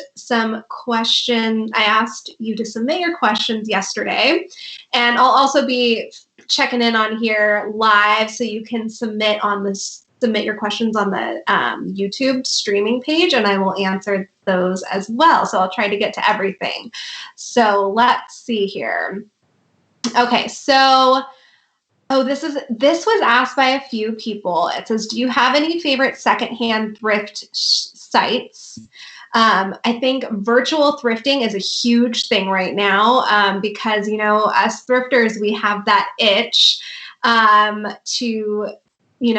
to hunt, and with the stores being closed right now, how can we do that? So if you tuned in earlier today, Nicole was talking about ShopGoodwill.com, where it is an auction site, and so that's a good one for you to check out. Personally, I have been really into Mercari and Poshmark. Both of those are apps that you can download on your phone, and you can save searches on those, which is really cool. So you can the big thing right now is tie-dye sets, loungewear sets. So if you type in tie-dye set, save that search, then you will get notified when new items are posted. So yeah, Mercari is a really fun one. Also, I like Mercari for like houseware. I've bought clothes on there as well, but I think Poshmark's more predominantly clothing. Speaking of clothing, before I get too far into my questions, I would like to remind you that we are here because we love Goodwill and we are raising money for this wonderful organization. And if you donate during my live stream at any point, any donation, any number, big or small, we're encouraging $2.40 because the organization started in 1924, so $2.40. You're entered into my raffle, and I'm giving away one of these sweatshirts, and it says, I'd rather be thrifting. You know, we are all being socially responsible, and we are staying home during this quarantine, but I think that if you're watching this, you'd probably rather be thrifting. So go ahead and donate, click the donate button. All the information here is on the screen, and you will be entered to win during my live stream for one of these sweatshirts. So, and also if you just want to buy one, if you know you didn't win the giveaway, all of the information on how to purchase a sweatshirt and a t-shirt is linked on my Instagram. I am at thriftedqueen.com. All of that information, I believe, is on the screen as well. Alrighty, so let's see the next question. Okay, what section of the thrift store do you go to first? Okay, that's a good one. You know, I collect bowls, so I tend to head straight to the housewares and I look at the dishes. Generally, they have, at least at our local Goodwills, they've got like clear glassware on one aisle and the mugs and the plates and the ceramics on another aisle. So I kind of tend to hit those first. I also like clothing. I love thrifted clothing. So I tend to go to the go back rack. This is my hot tip, my secret. If you're thrifting and you're in a hurry, what I love to do is go straight to the go back rack at the dressing rooms, because sometimes people have already done the work for you. They have gone through, they found some fun things, but maybe it wasn't their size. Maybe it wasn't a flattering fit. So they leave it at the go back rack. And then it's just like a nice little curated rack of goodness for you to quickly browse through. So yeah, that's probably the second place I hit if I go to the dishes and then the go back rack. Yeah, that's kind of what I do. Okay, let's see the next question. Let's see. Here we go.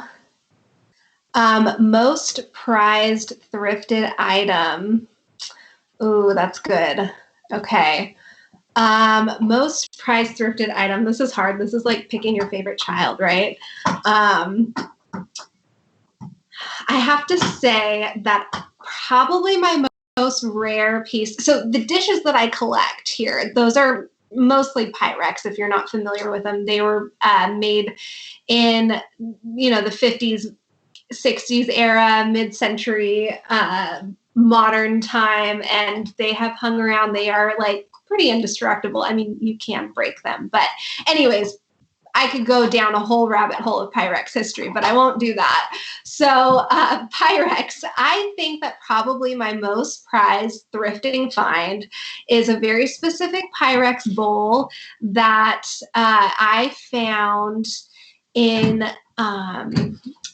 outside Yosemite. I was vacationing with my family, and we went to lunch, and I noticed there was a little resale shop across the street, and we were finishing up lunch, paying the bill, and I said, I'm just gonna go pop in there. And we walked across the street, and they had a whole room of housewares, and down below this bottom shelf was this bowl, and it has this atomic eye print where it's like totally mid-century, super cool graphic, and it's teal blue on a white bowl, and it was marked $3, half off, and so that made it $1.50. And this bowl is probably the most rare in my collection. It's in the kitchen, so I'm not going to get up and go get that one, but there is one other find that is a close second that is right behind me, so I'll show you that.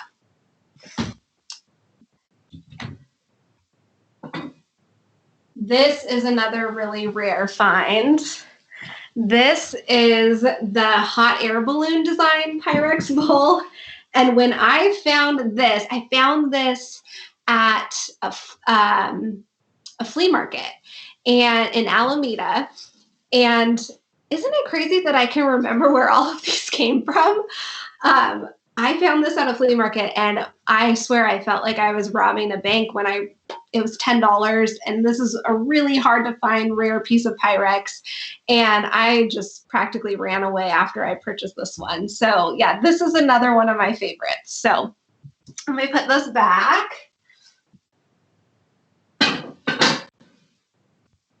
That leads me to another question that I got. Let me see if I can pull that up.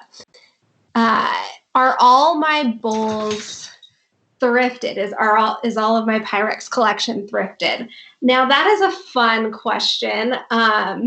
Yes, but I also love antique stores. So some people are on the, anything that's secondhand is considered thrifting. Where I'm more of like, if it's thrift store prices, then that's thrifting. So some of the pieces are from antique stores, because certain ones I try to, if I'm trying to finish a certain set, there's generally 4 bowls in a set. And I say I can't, I've thrifted 3 out of the 4, and then I hit the antique stores to try and complete the rest of the set. So yeah, some of them are from antique stores. Some of them are gifts from friends that, they have one that they can part with, and it'll complete one of my bowls. So yeah, most of them are thrifted. Let's see, what else? Okay.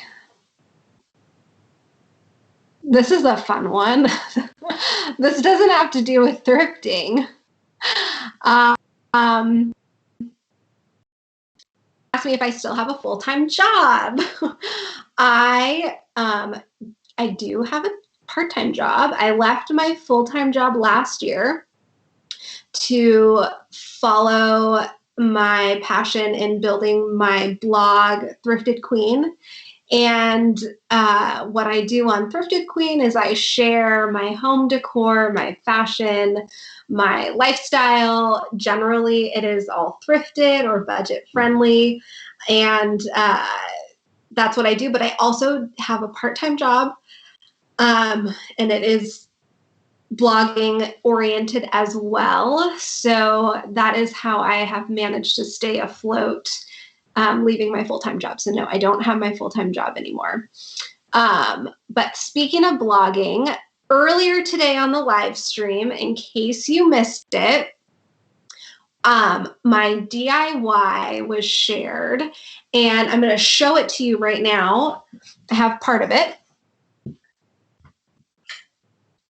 So during quarantine, I am all about making do with what you have, giving new life, new love to, things that we already have in our house. So when it became mandatory in our county that you have to wear a mask while out on essential errands, I knew that I needed to, I had to do my spin on it. So I took this vintage dress that I had thrifted, and it was in my get rid of pile, which, sidebar, Goodwill is not accepting donations right now, but they're really going to need our love and our donations when the stores and the donation centers open back up.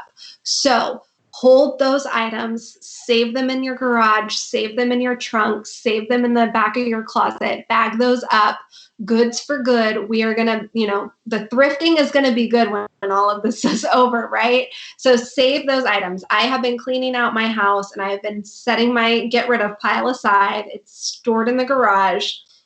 But back to my DIY, when I knew I needed to make a mask and I wanted to do it kind of in my own funky way, I thought, well, wouldn't it be cool to take a piece of clothing that I could alter in some way and make a matching mask? So that was what I did. I took this dress that was in my get rid of pile because it was just a little too long for me, and I didn't really want to hem it. It just didn't have the energy. But now I have all this time and a need for a mask.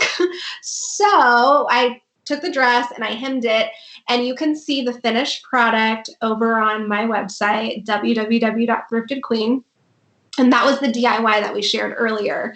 So, and that is just another reason why I love Goodwill so much. It's continued to be a part of all of our lives, even without the stores being open.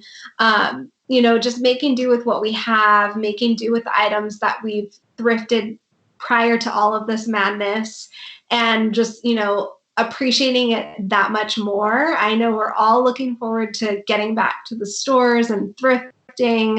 And I think that is just, that's why Goodwill really needs our help, because we're all anticipating and eagerly waiting to shop when they reopen. So that's why we need to give them our love and our donations now. So I think, let's see if I've got a few more questions.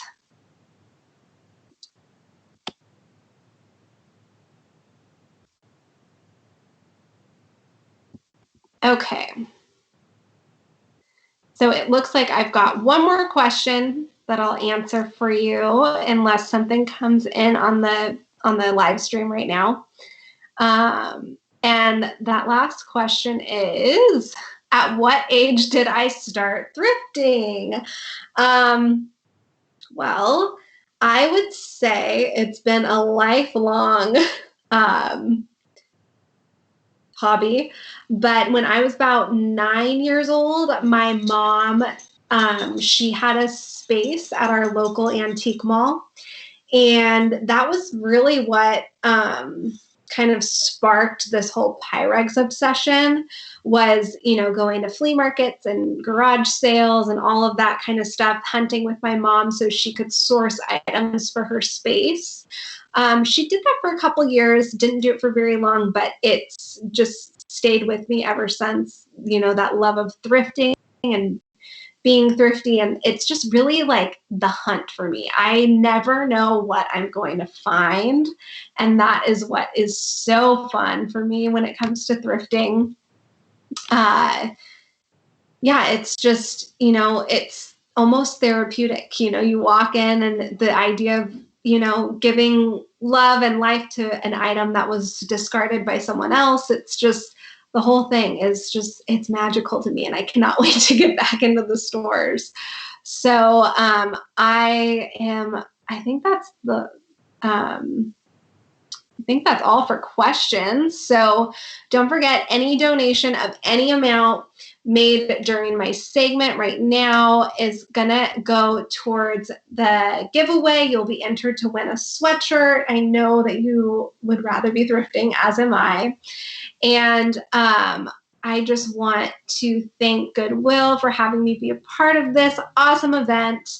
And it's been so much fun. You can find me on Instagram at Thrifted Queen. Shoot me a message if I didn't get around to answering your question, or if there was something I missed. Just send me a message, and I'll do my best to get back to you and follow along with the shenanigans. And yeah, let's show Goodwill our love. And yeah, so I hope you guys have fun. Up next, I believe, is Hadrian. He's going to be cooking with his mom. It's Cinco de Mayo. Isn't that crazy? It doesn't feel like it. It's Tuesday. It's Taco Tuesday, but I think he's going to help us feel a little more festive. So yeah, so stay tuned. Follow along with Hadrian. He's so much fun. And thanks for watching, guys. It's been a blast, and I will see you later. Bye.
Adrian, and it's Adrian's mom, and we are now in the kitchen, and today we're going to be preparing some carne asada. Carne asada. So today, not only is it Giving Tuesday, but it's also Cinco de Mayo. So we have some stuff from some food that we want to prepare for today.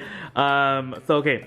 First of all, we're gonna start. What are we marinating first, Mom? So we're marinating the steak first. So we're using flank steak. Normally, what do you use, Mom?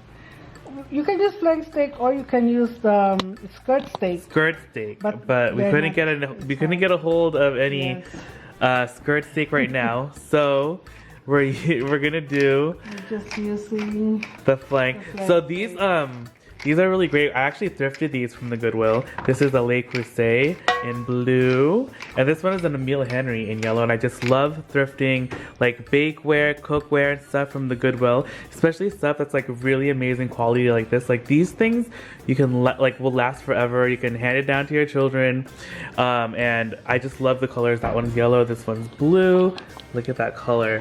So okay, so you put salt and pepper, and then now we're putting. And then we're putting some, well, we can just do this next. Then we'll add some garlic salt. Garlic salt. Garlic salt. And do both sides. Now for steak, you don't have, or for beef in general, you don't have to marinate it for too long ahead of time, right, Mom? So you can just... But this is good to marinate for 34 hours. If you want, right? If you want. Or you can just do it right before you start cooking it, like what we're doing. I know. If you have no time, just do this. Are you also going to put oil on it, or yeah, after? Later. We'll do both sides first. And you season generously. This is a big meat. No measuring. You don't have to measure, this is not baking.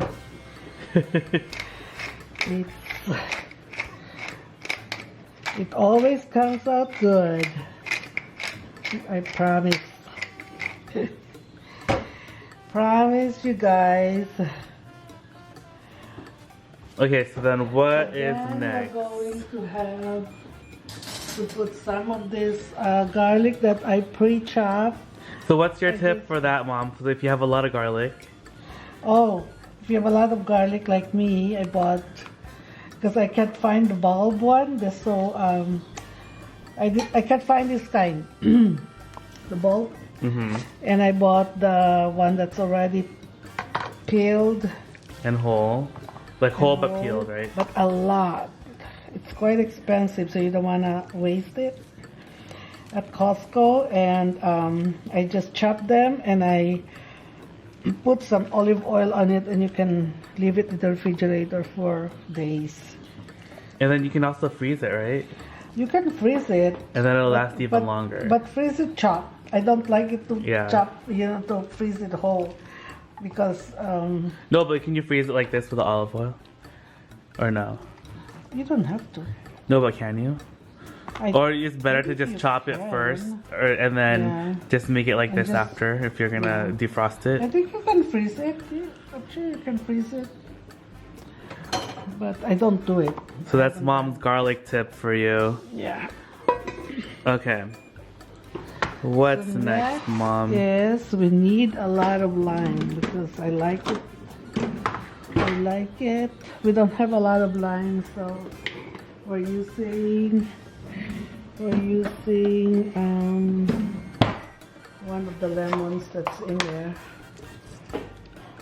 Are you gonna use your squeezing thing? This one is so soft, so I'm just using my hand. These baking pans are great because you don't have to just use them for baking. You can use them for marinating. Yes. You can use them for casserole. You can use them as serving dishes. Yes. You can use them for so many things. And we always get ours from the Goodwill. We want our crushed red peppers. Yes, we want our carne asada spicy, so we put some or generous amount of. Depends on a generous amount. Depends on how much of you pepper want. flakes. It's not so spicy, really.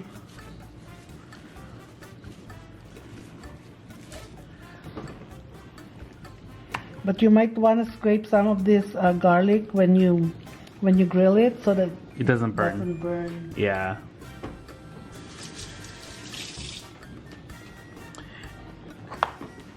Now we put So more. how many of these are you gonna put, Mom? A lot? Well, it depends on how juicy your lime is. And how much you like lime. I feel like the more lime you put, the more delicious yes, it is. the more lime you put, the more delicious. And I also like to put a little bit more lime after it's already been barbecued. After you already barbecue it. Well, if you didn't marinate it with enough lime, then you just add a little. You can add lime more. Even though I just like to add more no matter what, it's more delicious. The more lime, the better for me at least. You like limey, spicy, and salty. Plus the kids like it too, especially kids. Lime is it's very juicy. Yeah, it is. Okay. There you go. And then you add olive oil. EVOO. I like olive oil. I tried it with canola. It doesn't taste the same. So olive oil. Olive oil is the better one. I know it's a little expensive, but it's the best. I like it. But you can also use canola. It doesn't matter if you don't have olive oil. Okay, so is this done now? Okay, so this is done. We're just gonna set it aside for a little bit. Here for a while. And we're just gonna let it sit while we are waiting for, or while we're getting our shrimp ready, which is what I'm excited about because I love shrimp tacos so much. And this one is super easy. We're gonna be using our chili lime rub with sea salt. This is from Williams Sonoma, but you can use what is it, Mom? What other seasoning can you use? Old Bay. Old Bay. Yeah. Seasoning. Old Bay seasoning is also. Yeah, and you can use it the same way that we're using the chili lime rub. Yes, it does taste different, of course, because this one is a chili lime, but it's still gonna be delicious. Yeah. Okay, so we have these are the shrimps. These are like pre-prepared. So they don't have any shell or anything on them anymore. Shell, it's the vein. It's the vein. It has a little shell to hold into. So good, you guys. I'm so excited. The babies doesn't eat this, so we don't make a lot. Just this big baby over here filming. Maybe just maybe a pound or something. Or depends on how much you love shrimp. I can eat 2 pounds of shrimp. So I don't know how the serving size is. Okay, so you're just gonna dry it off a little bit. This is my serving size. And this is like for me. I dry it so that it doesn't, it's not... Doesn't get too watery. Too watery. And also it doesn't take away from the flavor.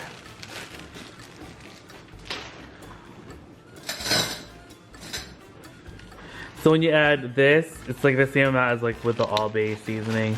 You're just gonna coat it, right? Like it's not anything too crazy or anything. That it's like super easy. Should be enough. Got this. Yeah. Yum. And then you put a little bit more of I like garlic. Garlic. We put a lot of garlic with everything. Yes. And then put a little salt. And a little pepper.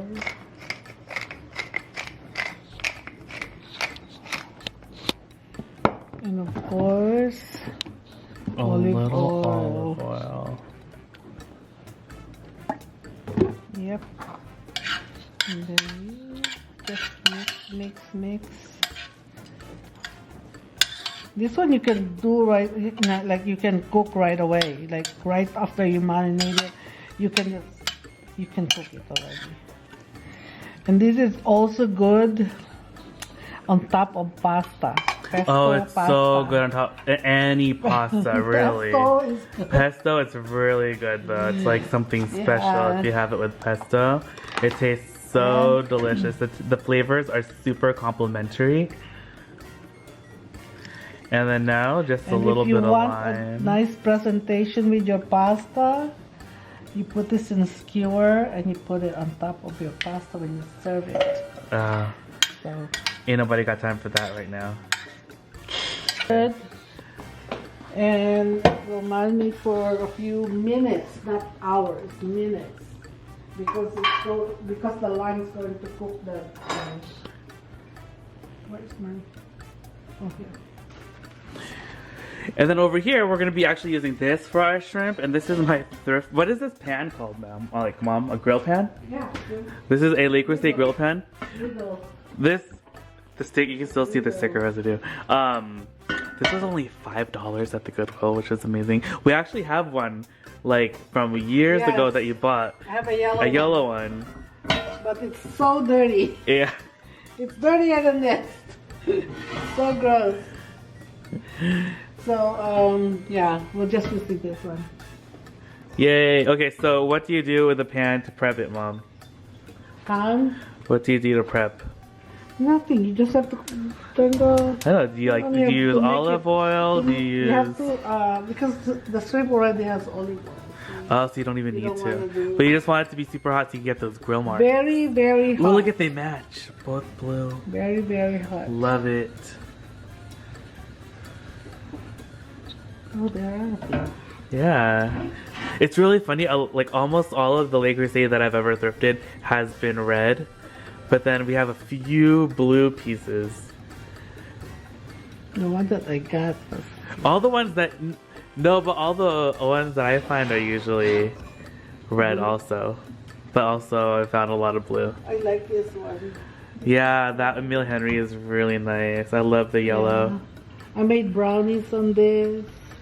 That matches my my table mats over there Oh, too. You can use this for serving, and I'll wash it when you're cooking the thing.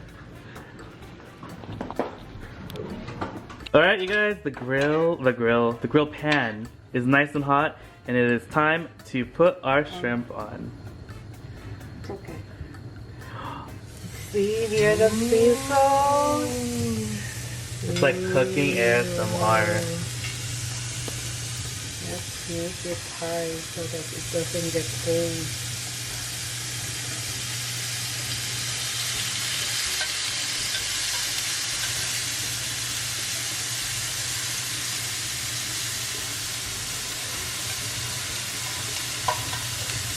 Like this shrimp is it's so good. You can cook it. You can just eat it with rice. Yeah. You can eat it with rice. You can put it in a salad. Like there's lots of things you can do with shrimp.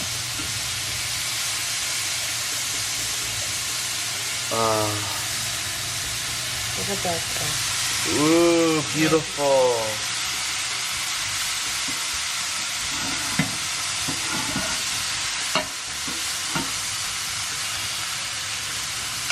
Wow, look at those grill marks.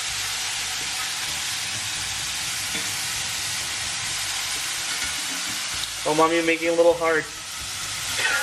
Oh, that's a heart! There's Look two at of them, the that. upside down heart. I didn't even know that. I'm making hearts. Oh, Zach and Eliza are gonna be so excited.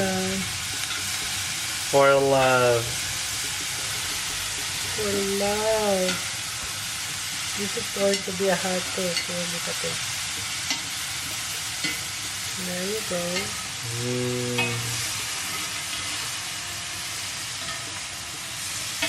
Okay, so we're just gonna grill up the shrimp, and then we will be right back with you guys once they're all done. Hey guys, I am in the garden right now, hunting for some flowers to make like a little floral centerpiece. We have some pretty ones that are growing right now, so I think I'm gonna collect some and make a little centerpiece for the table. Alright, there's the flowers. The roses are a little dying like the colored ones. The white ones we have a lot of, so I kind of use it as filler, but that's that. Now let's set up the rest of the table. We decided on these plates. Mom likes these plates more than the other ones, so we're gonna use the Target plates. Though these are by way of Goodwill, but they are at Target if anyone is interested. Okay, let's set the table.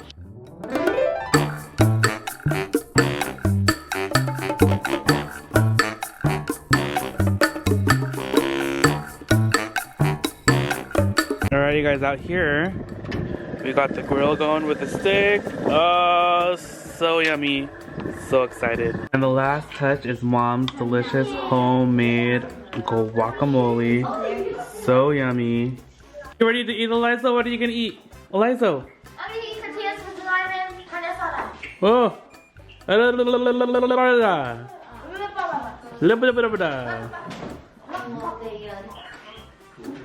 Ooh, everything looks so yummy. Cannot wait.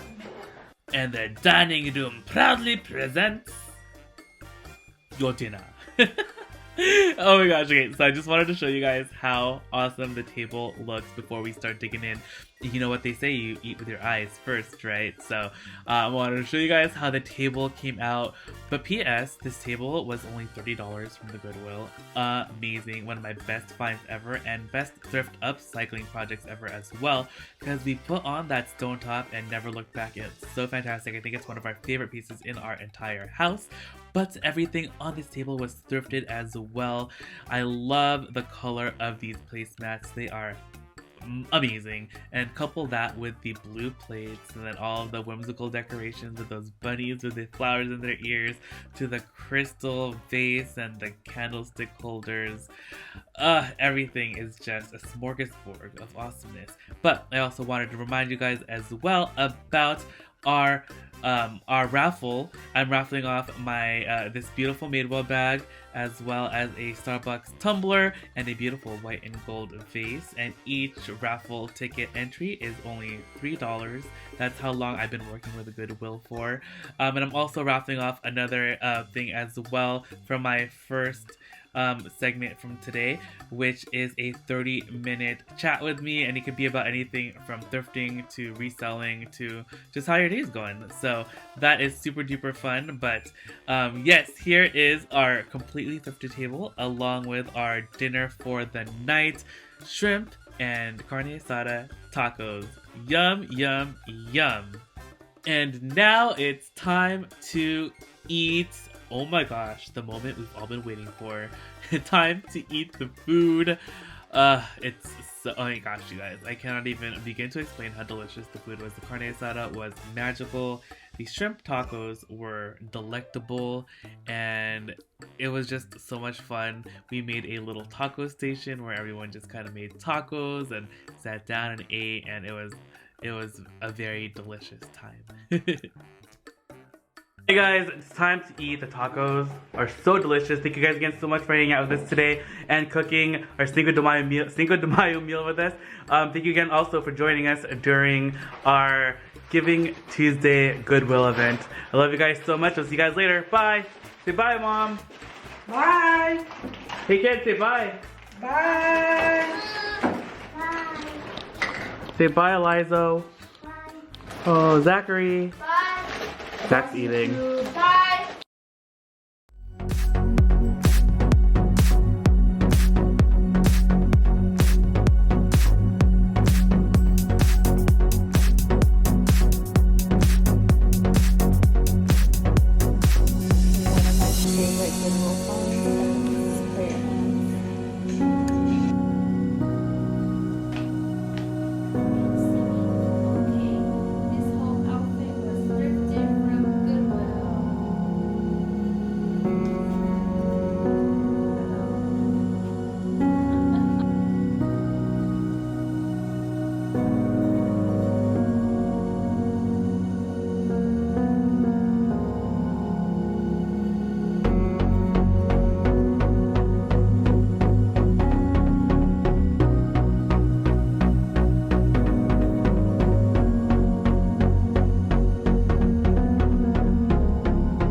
Hi, everyone. Okay, well, that's it. Wow. Thank you so much for joining us on our first ever live stream event. We had so much fun putting it together. Thank you so much to our influencers and our members of our senior leadership team who contributed to this. We couldn't have done it without you. And of course, most of all, we can't do it without you. So thank you if you were able to donate. We hope that you were inspired or possibly entertained. And we look forward to building more of this type of content in the future. So we do encourage you to subscribe to our YouTube channel. Also, thank you so much to the folks that were able to donate. Every little bit helps during this really strange time that we're in. And if you are so inclined, you can donate at any time by going to ocgoodwill.org and clicking the donate button. So from our family at the OC Goodwill to yours, take care of yourself. We miss you guys so much. We're so looking forward to getting back to business as regular as quickly as possible. And we wish you all the best. Take care.